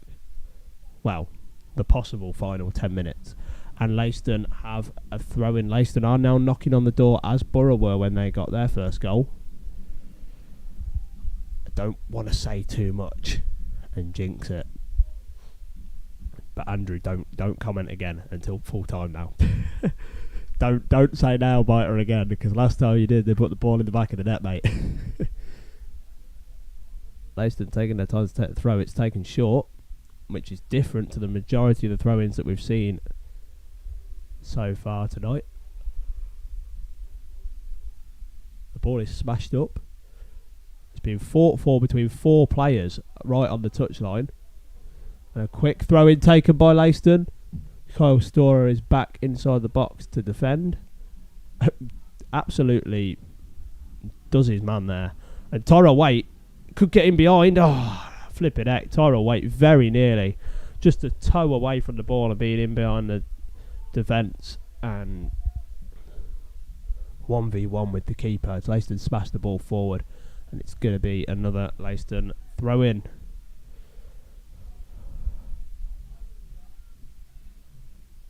Only say it if we're on the attack. So you don't know who put the ball in the Histon net. Of course I know who put the ball in the Histon net. Oh, and Tony Breeden is forced to stop Leiston putting the ball in the back of the net as he tips that over the crossbar for a corner. Of course I know who put the ball in the Histon net. Super Terry Angus.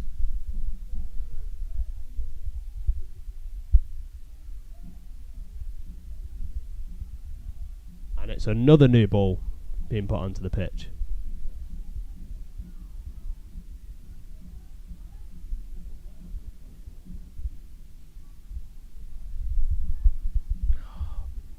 A big last 10 minutes here.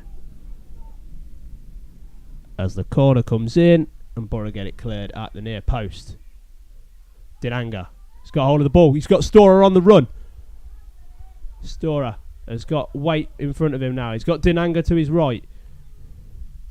He's put the ball in to Dinanga's feet. Dinanga comes forward. Dinanga's had a shot from distance and he's put it wide.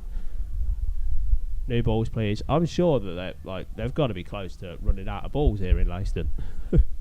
There's been that many.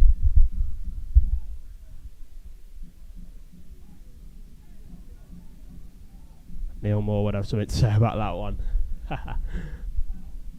Of course.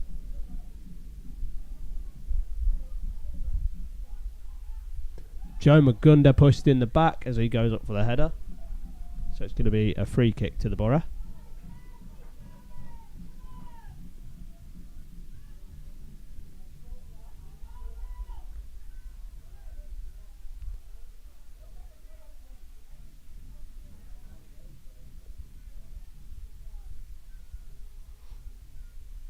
under-21s won the Telegraph Cup 1-0 tonight. Very good. Let's hope we can also replicate that here in Suffolk as Tyrell Waite closes down the goalkeeper, forcing him to smash the ball out of the ground again, and it's another new ball.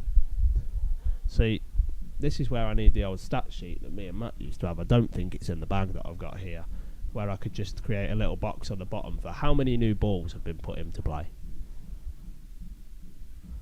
And it's a twist and turn from Storer. Joe Magunda has to head the ball forward. Ryan Beswick launches one in behind, and it's a slip from the Leiston centre half, but the ball runs all the way through to the keeper. That was a very lucky moment as deep breaths were took around the ground. 3 minutes to go in the Colville-Rushall fixture. It's still 1-0 to Rushall. Definitely not 1-1, as I somehow said earlier, as Kane Richards puts the ball over his player's head, and that player was not happy about that. But the ball's in behind to Dinanga, and he just can't get on the end of it.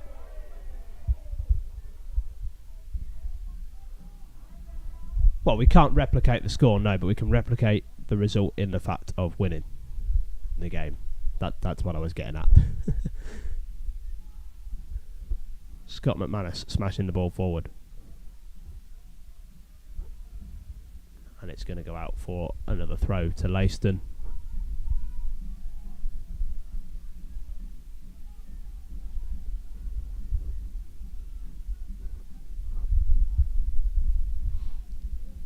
It's been a long day, Colin. It's been a long day, mate. And it could be about to get longer if the result stays at 1-1 here. Another ball in behind, and it's just going to bounce all the way through to Tony Breeden. Both sides looking to just smash long balls forward and hope they bounce at the minute. Cameron McWilliams showing a burst of pace down this right-hand side. Clips one up to Beswick, who heads on. I don't know why he headed on. He could have just let it carry on through to Tyrell Waite. But then Leiston picked the ball back up. And now they're advancing down the left-hand side. Prince Mancinelli coming across. And that ball is going to run all the way through to Tony Breeden again. You might see the dawn come up. Flipping heck. Very much good. What I'm really hoping we see is a second goal for the Borough inside the last, 5 minutes? Yeah, 5 minutes. There's a big chance for Colville as well at the minute in the 89th minute. I'll just let you know if they manage to score in the 89th minute, what a heartache that would be for Rushall, and it is. It's Colville 1, Rushall 1. Borough nearly had the ball in behind, so in the 89th minute, Colville have equalised in the other semi-final, so it is 1-1. Just a little bit later than I originally said. I predicted the future. So now both fixtures 1-1. Both fixtures look like they're going to be going to extra time. As a pass back to the keeper, Tyrell Waite closing down his man. The nerves have just shot up again. Ryan Beswick to Roe Turner on the left hand side. Roe Turner to Scott McManus. Scott McManus going back to Tony Breeden. Cam holds the ball up, now advances forward. He's got Prince Mancinelli in behind, but his pass has just got too much on it for Prince to run onto, and it runs through to the goalkeeper. Mystic Owen. Don't they normally do like double barrels? So like the first letter of both names, that could be like Omniscient Owen. From my time doing RE at school, as much as I disliked doing said subject, all I can remember is I think it meant like all powerful or something. God knows. We're going off topic here and talking about blooming psychics when we've got about 3 minutes left in the 87th minute of this one. 1-1 in the other fixture. Both look to be headed to extra time. Borough are in behind. It's Kane Richards again. Oh, and he's put it over the bar. And the referee has to ask for another ball.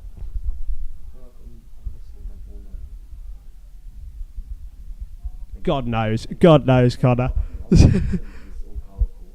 Yeah, that's the one. Omnipresent was like, yeah, forever present or whatever. Yes, Matt Jeffries. Can you give me the definitions, mate? Omniscient, God knows. Yep. Yeah, we'll go with that. As a Leiston change is now being made. Their number 12 is coming on for their number 18, so it's Jarvis that's coming off. Borough, I think we're looking, as we were talking about before the game, we're looking if we could to withhold one substitute for just before the penalty shootout.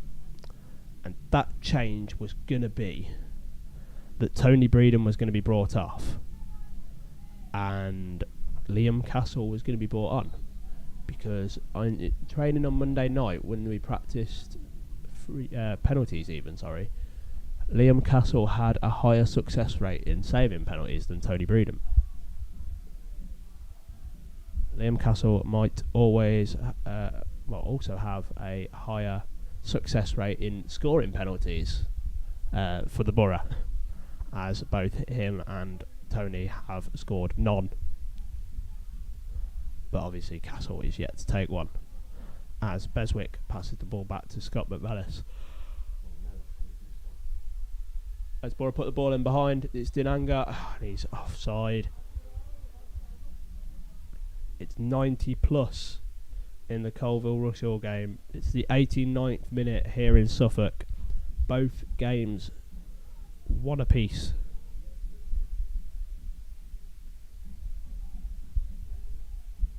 Leiston have a habit of late goals though, don't they? Just don't jinx it. That light Breeden smash from that pen is still not fixed, and I highly doubt it will ever be. As the Borough have a throw in the last minute. We're just awaiting a board to be shown. Pretty much, 30 seconds left. The board is just being gotten ready. It's Kane Richards. Wasn't too high of a boot, no, but the referee, the player's like, what? 6 foot something. Yeah, he's leant down. And, it's a bit of a harsh one. Don't we have one of the best defensive records in the league? Yeah, I think we do. Over the course of the season or recently? Because recently, of course, we've conceded a couple in the last few games, to say the least. As Leiston put the free kick in. It's headed to Kane Richards. The ball's going to go out for a throw. And there's going to be 5 minutes of added time here in this one. I really don't like that at all.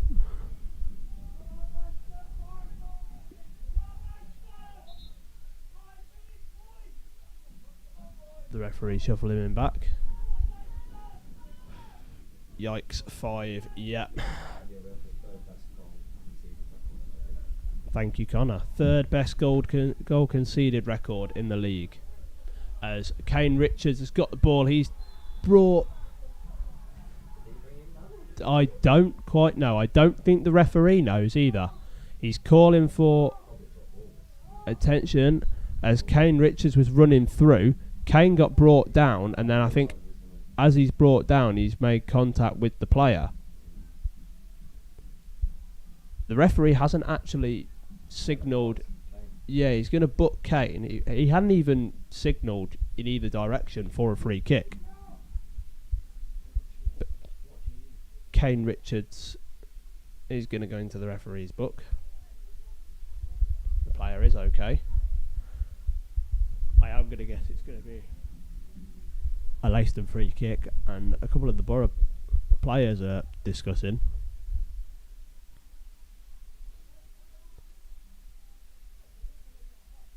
So the physio has just come on for the player, and he hasn't come off the pitch. So how does that one work? He's just come to initiate treatment. Or is it the fact that I think there's the rule where if the player gets booked, then they don't have to come off? Is that one right? I can't remember. There's that many changes in the rules these last couple of years. God knows. The goalkeeper sends the ball forward, headed into a dangerous area, but Tyrell Waite will hook that one clear over his head.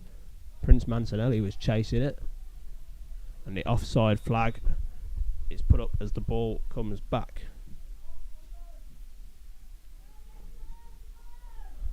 It is full time in Colville against Rushall. It's 1-1, and that one will go to extra time. 2 minutes and 20 seconds left in this one here in Suffolk. Score still 1 apiece. As Tyrell Waite turns, smashes the ball up towards the top corner, and it's over the crossbar.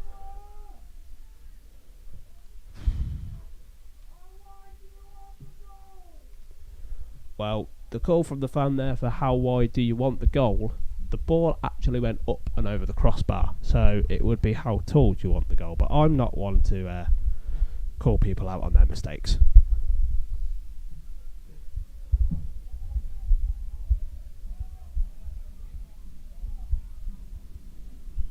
Have we really had that many stoppages? Well, it's 30 seconds, isn't it, for most substitutes. There's been 3, so that's a minute and a half there. There's been a fair bit of stoppages. Stenson taking his time to come off the pitch as well, so maybe wouldn't go as far as 5, but certainly a fair few minutes.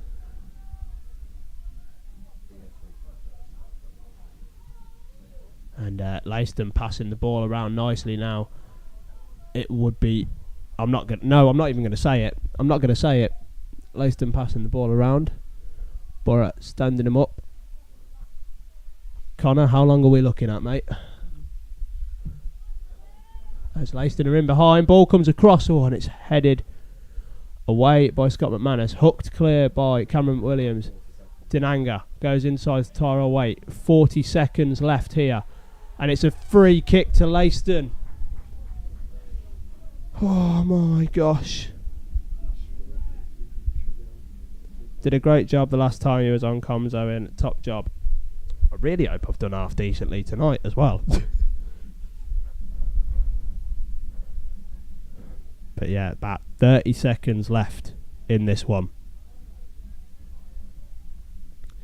It is a free kick for Leiston. Borough have 3 men in their wall. It's Kane Richards on the right. It's Kyle Storer through the middle. Ryan Beswick was going to be the left side of the wall, but he has since stepped away. Tony Breeden has set his wall up. The referee has blew his whistle. It's clipped up and in behind. It's headed out by Roe Turner. It's come back in. It's back in with Leiston. It's palmed away by Tony Breeden. It's headed again by Davis. And Borough have a lifeline. And it's off the goal line. And the referee being told by Storer that there's a player down in the box there. Why has he not stopped play and let play continue?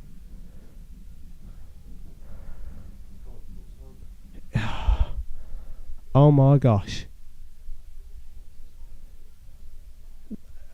Yeah. My heart has just dropped. Tony Breeden. Yeah, Tony Breeden's had to palm one out. We've had one hooked off the line. We've had a player go down inside the box. No, it won't be a free kick. He's going to have played for the corner by the looks of it. Or is he putting a free kick from there? I am actually very confused at what's going on here. No, it looks like it might be a throw-in, yeah. I don't even think the player knows. Yeah, the player's not even quite sure himself. He's just had to ask the referee. The linesman has now flagged. Thank you, Mr. Linesman. Would I say this is the most scariest match I've ever commentated on? It'd be the first match that I've ever done that's gone to extra time, I could tell you that much. and the short throw in being passed around by Leiston in the corner. I think they might be looking for either for it to go to extra time. Kyle Storer smashes it clear, and it is. It's full time here in this one, here in Suffolk. It's one apiece, and it is going to extra time. And I don't know what to say about that one. Players all going in. There's going to be some extra minutes. And who knows? It could result in the dreaded penalty shootout. Borough have some substitutes that they can still bring on. Of course, if we go and have a look at the team sheet now, while we're in half time, of course, have put on Tyrell Waite. Luke Bembo is still on the bench, and Liam Castle also on the bench. So if the game is looking like it's going to go to penalties, my two predictions for substitutes would be that Liam Castle comes on to replace Tony Breedham, and that Luke Bembo comes on to possibly replace somebody like a Joe Magunda or a Scott McManus or a Roe Turner, possibly Mancinelli. I'd maybe even go as far as to say Mancinelli comes off and Luke Bembo comes on and Liam Castle comes on to replace Tony Breedham. But there is going to be a break here. Both sides out on the pitch having a chat. On the 90 minutes, who would you say were the better side? Bembo is 2 weeks away from full fitness. Ah, yes. That old one. That old little joke that we had. 2 week Bembo. Overall, yeah, going across the whole game, Leiston looked a very strong side. You can see why they are where they are in the league. They didn't look down and out when the Borough scored. The Borough had multiple opportunities to bag a second, and we just didn't, which would have killed the game off. Leiston then come extremely close to doing what we couldn't. And Edwards, bring on Noble. See, if we go 2-1 up in extra time, then yes, bringing on Kane Noble or Charlie Dowd to add an extra man in the middle would make sense to me.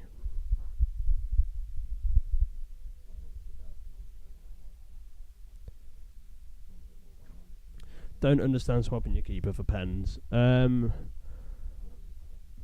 Mainly just down to the fact that in training, when they were practicing penalties, Liam Castle had a higher success rate in saving pens than Tony Breedham. That is the only reason they have decided that might be a change that's made.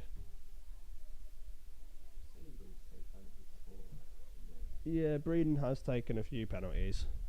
Whether or not Breedham will be allowed to take one for us tonight, we would like to not have to find out. Oh, of course, yeah, we've seen him save a few penalties, yeah. So I'm just going to have a couple of minutes break to get some fluids in me, as one of the linesmen, as all three of the officials actually head down the tunnel. They must all be going for a group toilet stop. That's the only thing that I can think, because both teams are back out in their respected halves for the start of extra time, whereas the officials are in the tunnel. Oh no, yeah, they've come back out. I was going to say, it's not raining, is it? It's not like they've gone under the tunnel for a little bit of air. A little bit of coverage. Oh no, they've just all stood on the touchline together and are now walking back into the centre circle together. They're like a little boy band, little group.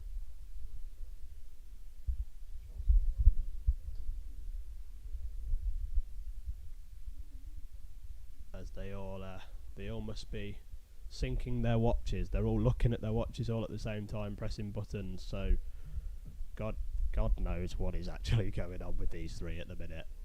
Flipping heck. There is, however, looking like there's going to be a change for Borough. And your prediction looks right, Connor. It's going to be Charlie Dowd coming on, and it doesn't look like it's Prince Mancinelli coming off.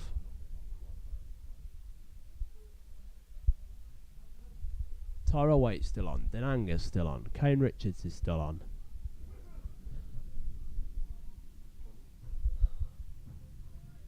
Number 10 is coming off. Kane Richards is coming off. Charlie Dowd is going to come on the wing.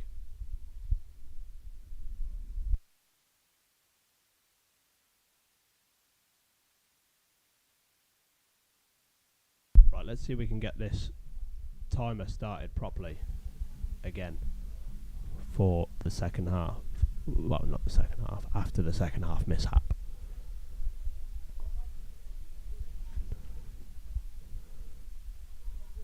And the referee's whistle is blown and extra time starts now.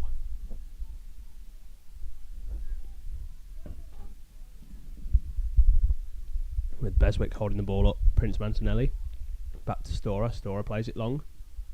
Waite goes up for the header. Doesn't get it, but Cameron McWilliams will advance forward with the ball over the halfway line. Ball in behind towards Denanga. And as I have said so many times this evening, the ball in behind trickles through to the goalkeeper.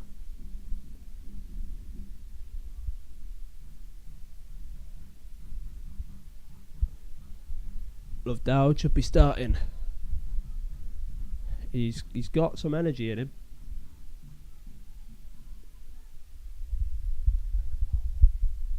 So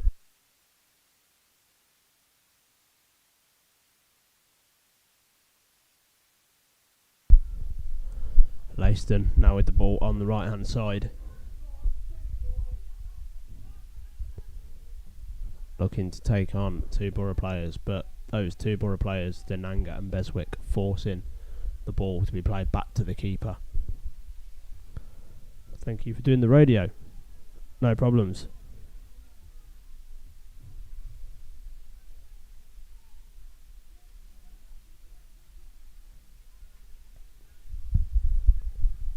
And Leiston have the ball again.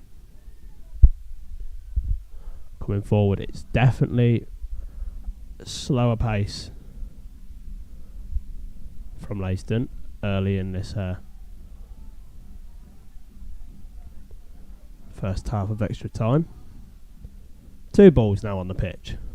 We've had balls leaving the pitch, two balls are now on the pitch. And a big tackle there on the right hand side from Charlie Dowd. Borough look to be going defensive so far in this opening set of extra time. Ball clipped up to Waite. Waite gives it to Dowd. Dowd is sprinting down the right hand side. Heavy touch from him. So he's going to be dispossessed and the ball's going to be put out for a throw. It's a big tackle there on Dowd, but he got some pace on him there. Omniscient is all-knowing. Thank you, Mr. CZ. You have just pleased Connor. He is very happy that he has actually remembered something that Hartshill School taught him. We both are actually quite surprised that we've remembered stuff that Hartshill taught us. It is very much a shock. Flipping heck, can the referee decide which ball he wants, please? Because he's got two balls on the pitch again. We need live camera if we get into the final. We're not allowed. We tried to do it for the Tamworth game as the ball comes in off the throw. But league rules state that you cannot stream the ball game live as Charlie Dowd had a shot. Claims for handball. I think it very much was. But I don't know if that's me just being a biased Borough fan and member of Borough staff. So everybody subscribe to the channel. Absolutely, Matt. Everybody make sure you drop the channel a subscribe. More content to be coming. I will see if I can get I don't know if I can be able to get an interview after the game live streamed or if it will have to be recorded. It depends on the signal strength as Waite is dispossessed on this left-hand side, but the ball's back with Roe Turner. Now with Kyle Storer. Storer plays it into Cameron Williams, who puts the ball up and in behind. Roe Turner just letting the Leiston player pick the ball up as he tracks back, and Leiston are now in behind. Joe Magunda's having to run. It's the number 10 for Leiston who's put the ball across deep into the box. Scott McManus flicks it up and then heads it clear. Some very good defending from the Borough skipper there before Charlie Dowd absolutely thumps it forward. It is Cam, but what is the referee blown for here? It's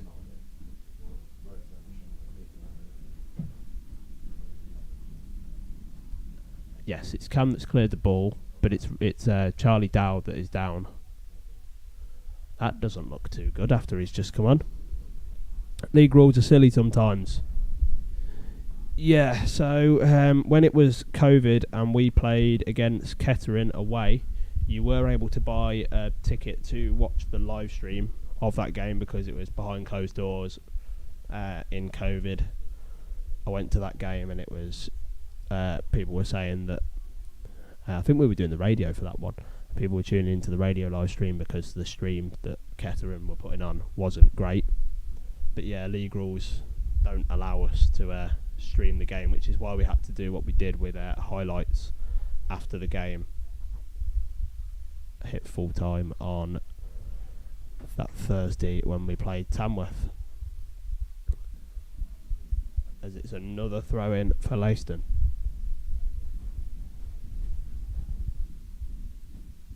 In a dangerous area high up the pitch on the far side.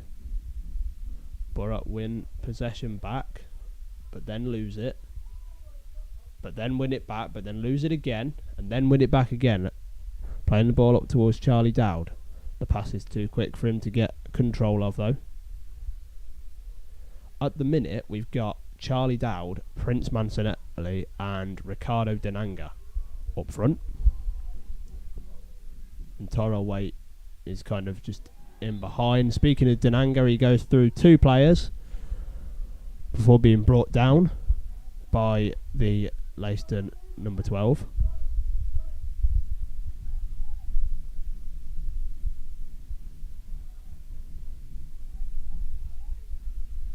Who will go into the referee's notebook and be shown a yellow card. So that is a yellow card which has been issued to substitute Zachary Dronfield for the hosts. Tony Breeden going to take the free kick on the halfway line, which is put up towards Scott McManus. I think we pretty much have the same routine for free kicks at the minute. It's just straight to McManus to head back across, and it's going to be a throw-in for the Borough. Let's have a look if there's a change in the Rushall game. No, it's half-time in extra time there, and it's still 1-1. Beswick gets the ball off the throw. Finds Roe Turner, brings that down really nicely. Looks to find Denanga, can't, but Denanga tries to win back possession. Forces a pass forward, which Scott McManus can intercept. Prince Mancinelli going up for the head. He's beaten in the air, but Dowd is now on the ball, twisting and turning on the right-hand side, looking for a pass. Finds Storer. Storer slips as he puts one in behind to Denanga, who's offside again. Oh. I swear, I'd love to know how many times I've said the ball goes in behind and the offside flag is raised, or the ball goes in behind and trickles through into the goalkeeper's gloves.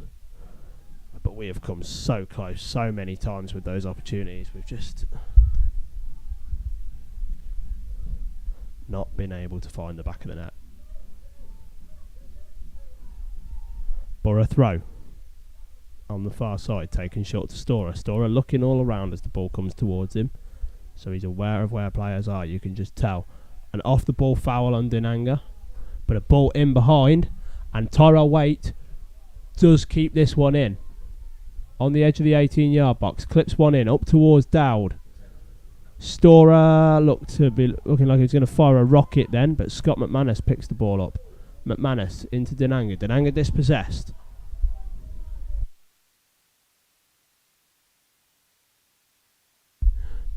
Leiston now bringing the ball forward through their number 10 on the right hand side. Beats his player. With a pass through to the number 7. Who's been stood up. Looking for a shot from distance possibly. No, just being passed around at the minute. In the middle of the park. Leiston looking to bring it to the byline. They do. And it goes out for a corner.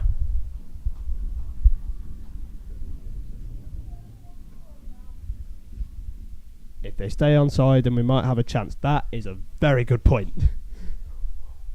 Okay, I will rephrase my point. We have had a lot of chances to have a lot of good chances if we weren't offside. There we go.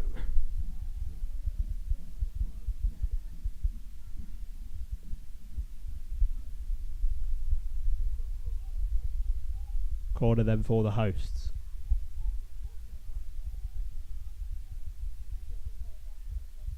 It's going to be a right-footed in-swinging one, which is headed straight into the gloves of Tony Breedon. Whew.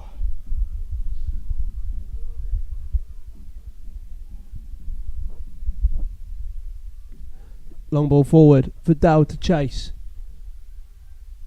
And the keeper's going to put it out for a throw or a goal kick. The referee ain't even sure himself.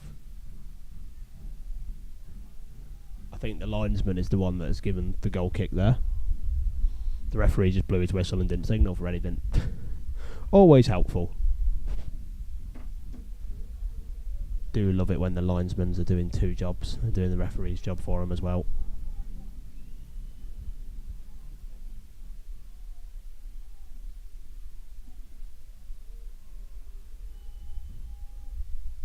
Goal kick struck long. Push in the back there on Joe Magundat. So a free kick for the Borough. They're getting forward clearly, just not using the chances on the counter. Yes. Very much so. It's the same as when we played Tamworth. There's been a lot of well-worked moves. Speaking of which, Charlie Dowd has got the ball on the right-hand side. He's got two players gone over to him to try and dispossess him. He's floated one in. Oh, and it's flipping Tyrell Waite. Oh, my God. Tyrell Waite has put the ball in the back of the net. Tony Breedon has gone running down to the corner flag celebrating. Matt Stenson has left the bench. Decker has ran down to the corner. The Borough faithful are celebrating with the Borough team in the corner. The keeper's gone over to try and get everybody back. Charlie Dowd has put in an absolute wonder of a ball, and it's been floated into the far corner by Tyrell Waite's head, and Borough lead 2-1 here. The linesman being spoken to by Leiston players.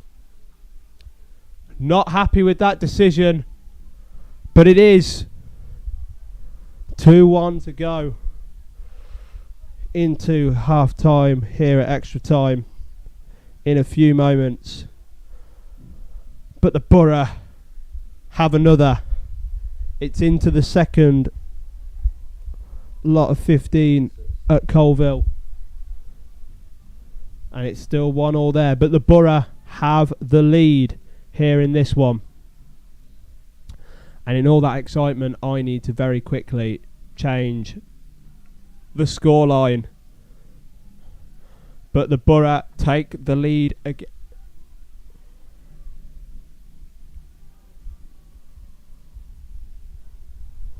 The scenes of the celebration. I cannot wait to get these goal photos in for you from Simon. It looks like he's just getting onto his laptop now to send them over to me, so we should have them with us shortly. But the absolute scenes there down in the corner. Matt Stenson shot off the bench and sprinted down to the corner. Same with Tony Breedon. Breedon now having a little bit of a chat with the Leiston fans. They're giving him some stick, but Tony Breedon thrives off stuff like that.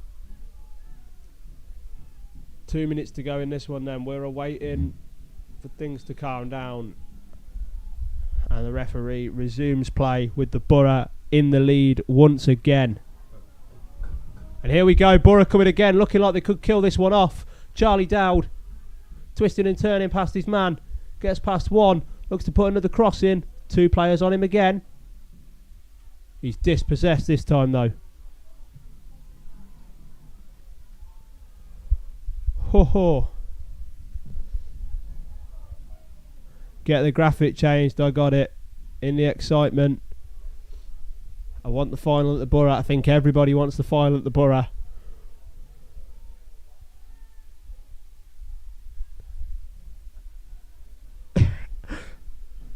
And the Borough fans are absolutely loving this. Simon Kimber was in a perfect position to get some photos of that one. He is sat pretty much right in that corner where they went to celebrate. What a moment.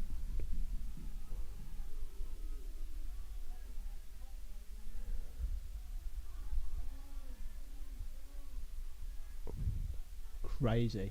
Absolutely crazy. Ricardo Denanga closing down his man. As the Leiston centre-back forced to pass back. Waits did get the goal. It was a cross in from the right flank from Charlie Dowd. 2 minutes of added time going to be played here in this opening 15 minutes.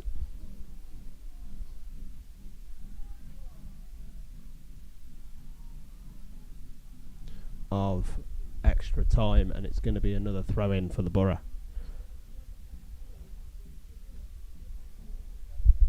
Can we just call it full time? I wish we could. Golden goal, yeah, we've had mention about golden goal. I'll be there even if it's a school night. Was a well worked goal. Charlie Dowd had 2 players gone over to him to try and stop the cross. Both failed. Floated in and just flicked on by the head of Tyrell Waite and looped into the far top corner. Not to get ahead of ourselves, but when is the final scheduled for? It will be Monday at 3 p.m, we believe, at the minute. It can be played at the Borough if Rushill beat Colville. And then if Colville win, though, it will be played at Colville. And let's have a look, see if we can get an update on the score. It's into the final minute of extra time for Colville against Rushill, and it's still 1 apiece there. But at the minute, the Borough lead as Leiston look to grab another equaliser. Borough just closing everything down as they were before in the last time we went ahead, but I think we know from before that we need to get another goal here to really look to kill this off. If Colville win, I can imagine it'll be all ticket due to it being a small ground. I would have thought so. As Leiston advance forward, flipping at Cameron McWilliams.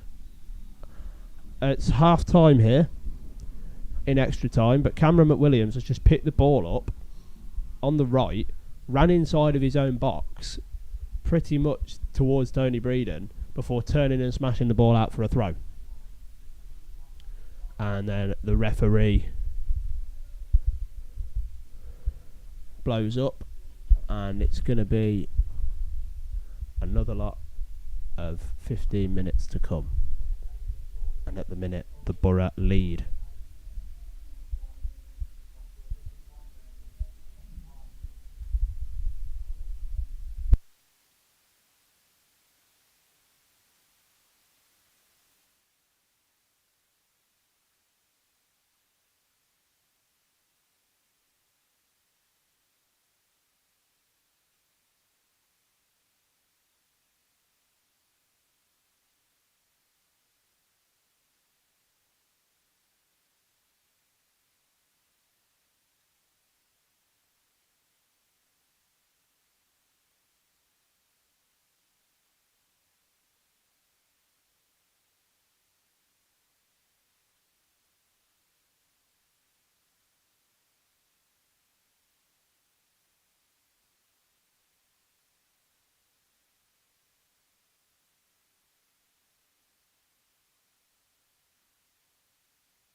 Well, the Borough faithful have all moved behind the away team dugout and are making a lot of noise as the Borough players come back out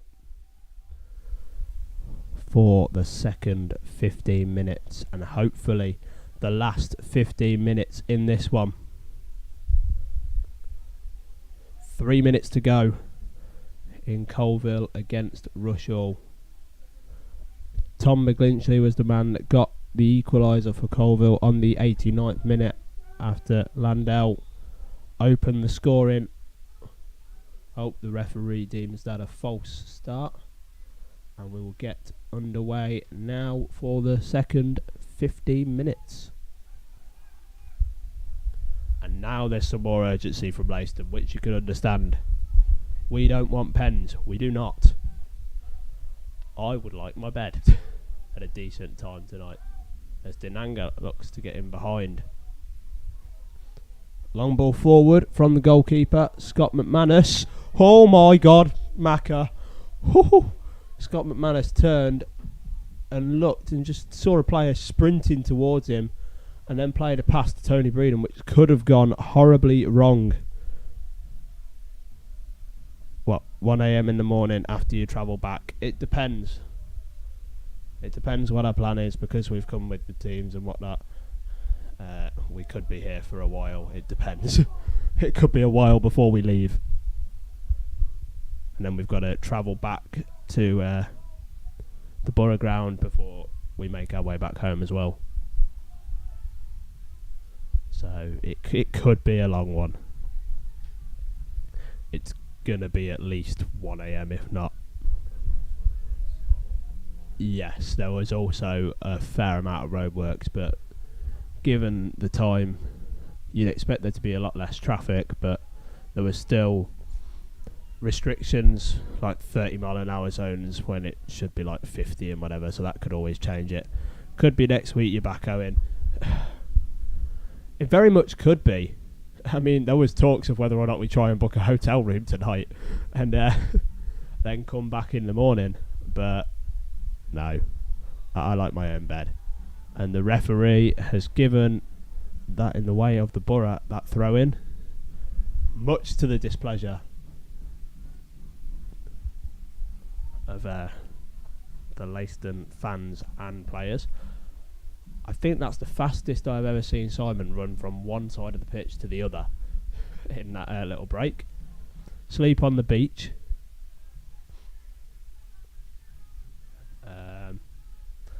It was a bit of a naff beach, to be honest with you, Andrew. It was a bit of a disappointment. We walked up to it like, we're expecting to see something like, we're by the coast, nice sandy beach. No, it was just a load of pebbles with some boats moored up against it, which I'm sure you've seen on the Twitter. As Leiston have the ball on the right hand side, coming forward with it. Beswick standing up his man. Of course, one more change still can be made for the Borough if we do decide to use it.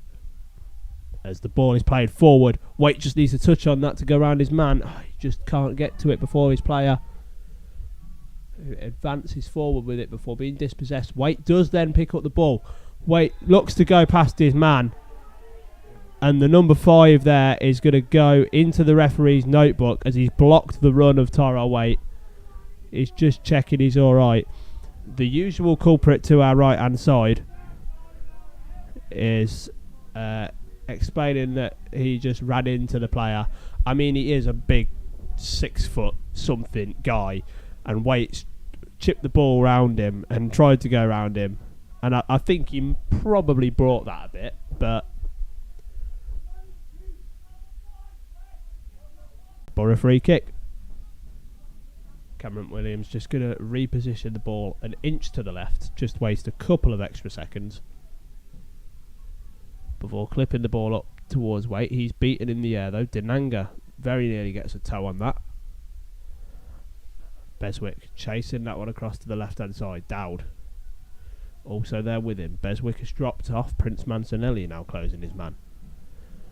And the long one forward is all the way to Joe Magunda. So it is going to be a penalty shootout for Rushall and Colville. So I'm going to flick over to flash scores so I can see what's going on there as a Borough player goes down in Charlie Dowd. The referee signals for a goal kick there that was taken very, very quickly. But it is full time in the other one.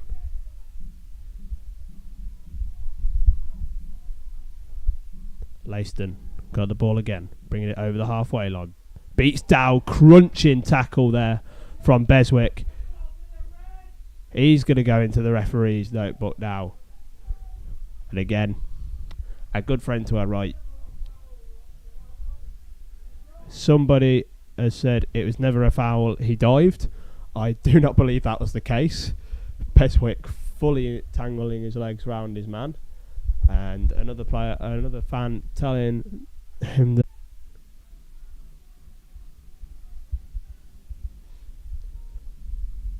audio, you keep cutting out. 230 in the chat. Brilliant. Need to be careful, nothing silly. Audio gone. I'm really lost as to why the audio keeps dropping. It's probably the signal. Hang on, I'll do the old turn off and back on again trick. Any better now? Is the audio back? Audio is fine. It seems like some people have got issues and other people haven't, as Borough are in behind again through Tyrell Waite, who could look to end this here, and strikes straight at the keeper. It's back. Yeah, I keep getting an error coming up on YouTube that it's not receiving enough video to maintain smooth streaming, so viewers may experience some issues, but I'm guessing that's because we're down by the coast. And yeah, zero problems for me at all, and I think it's a YouTube issue. Yeah, I do. I think it's a signal issue and a YouTube issue. I seem to remember us having some difficulty when we did the radio from here a couple of seasons back. But even a simple thing as loading up a website on Google earlier, to even load up the YouTube website was taking an age. So it's breaking up a little bit, not too bad. As Borough put the corner in, it's flicked through and then cleared by Leiston. Road Turner heads it forward, but only as far as the Leiston midfielder. He's going to sprint forward. Joe Magunda standing up his man, forcing him to pass the ball back. Any news on pens in the other game? A few yellows dished out tonight. Who's on a yellow? Ryan Beswick, Kyle Storer, Joe Magunda and Cameron McWilliams are those on yellow cards. Let's have a quick look in the penalties. I don't have an update at the minute. First penalty scored for both teams. Thank you very much. And Borough get that one away. Flipping heck. That one was lucky. And it's out for a throw. Let's get up the Rushall Twitter page and we'll keep you updated on the scoring in that one. Leiston still looking for another equaliser here. As Ryan Beswick tries to hook that one down the line, doesn't really, and it's going to be a free kick in the favour of Leiston, and they're asking for the ball pretty quickly. Colville scored their second penalty, and so do Rushall. It's 2-2 in the penalty shootout at the minute over in Leicestershire.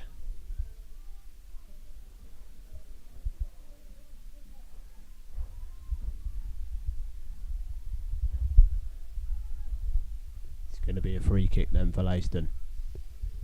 And the Borough are going to make a change.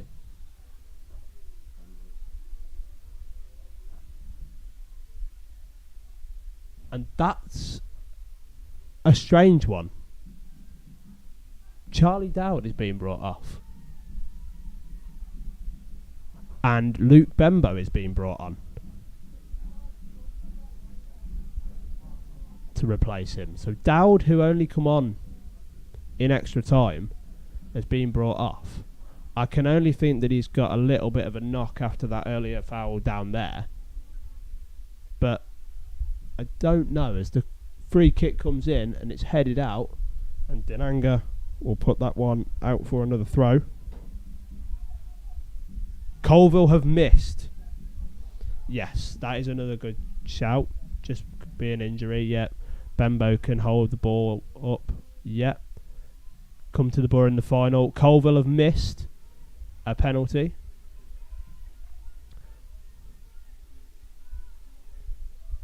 As Leiston look to put the ball back across on the edge of the area. They've got one. They're looking for a shot from range. It's blocked by Joe Magunda. Tyrell Waite, just stick a foot in, Waite. Ball looking to get through the legs. Prince Mancinelli gives it to Storer. Storer's going to advance forward. Bembo on the left-hand side. Colville third penalty is missed, as we knew. Rushall penalty waiting to be taken.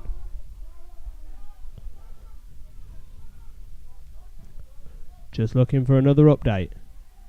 Will Shorrock has scored for Rushall. Rushall have taken the lead in the penalty shootout. Borough lead here in Suffolk. So as it stands, it's back on to be Rushall, who are visiting Liberty Way on Monday in the playoff final. But we said it before. It's 4-2 Rushall.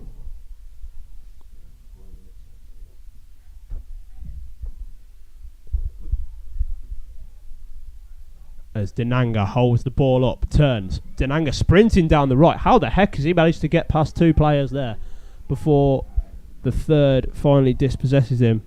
Rushall score to win, and Rushall have missed. It's a bit of a neck injury there by the player. Still a long way to go in this one. There certainly is. Rushall have missed. This is crazy one, this is, in the penalty shootout. As Cam being told to drop off by Joe Magunda. It's 4-3 in the penalty shootout. Oh, and the keeper forced into the save there.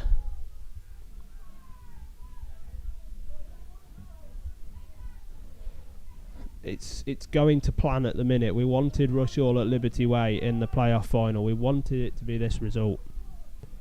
Rich Batchelor has missed. Colville have scored their fourth penalty. Richard Batchelor has missed. I may have spoke too soon. As Rowe Turner holds the ball up. So it's Richard Batchelor who missed to win it.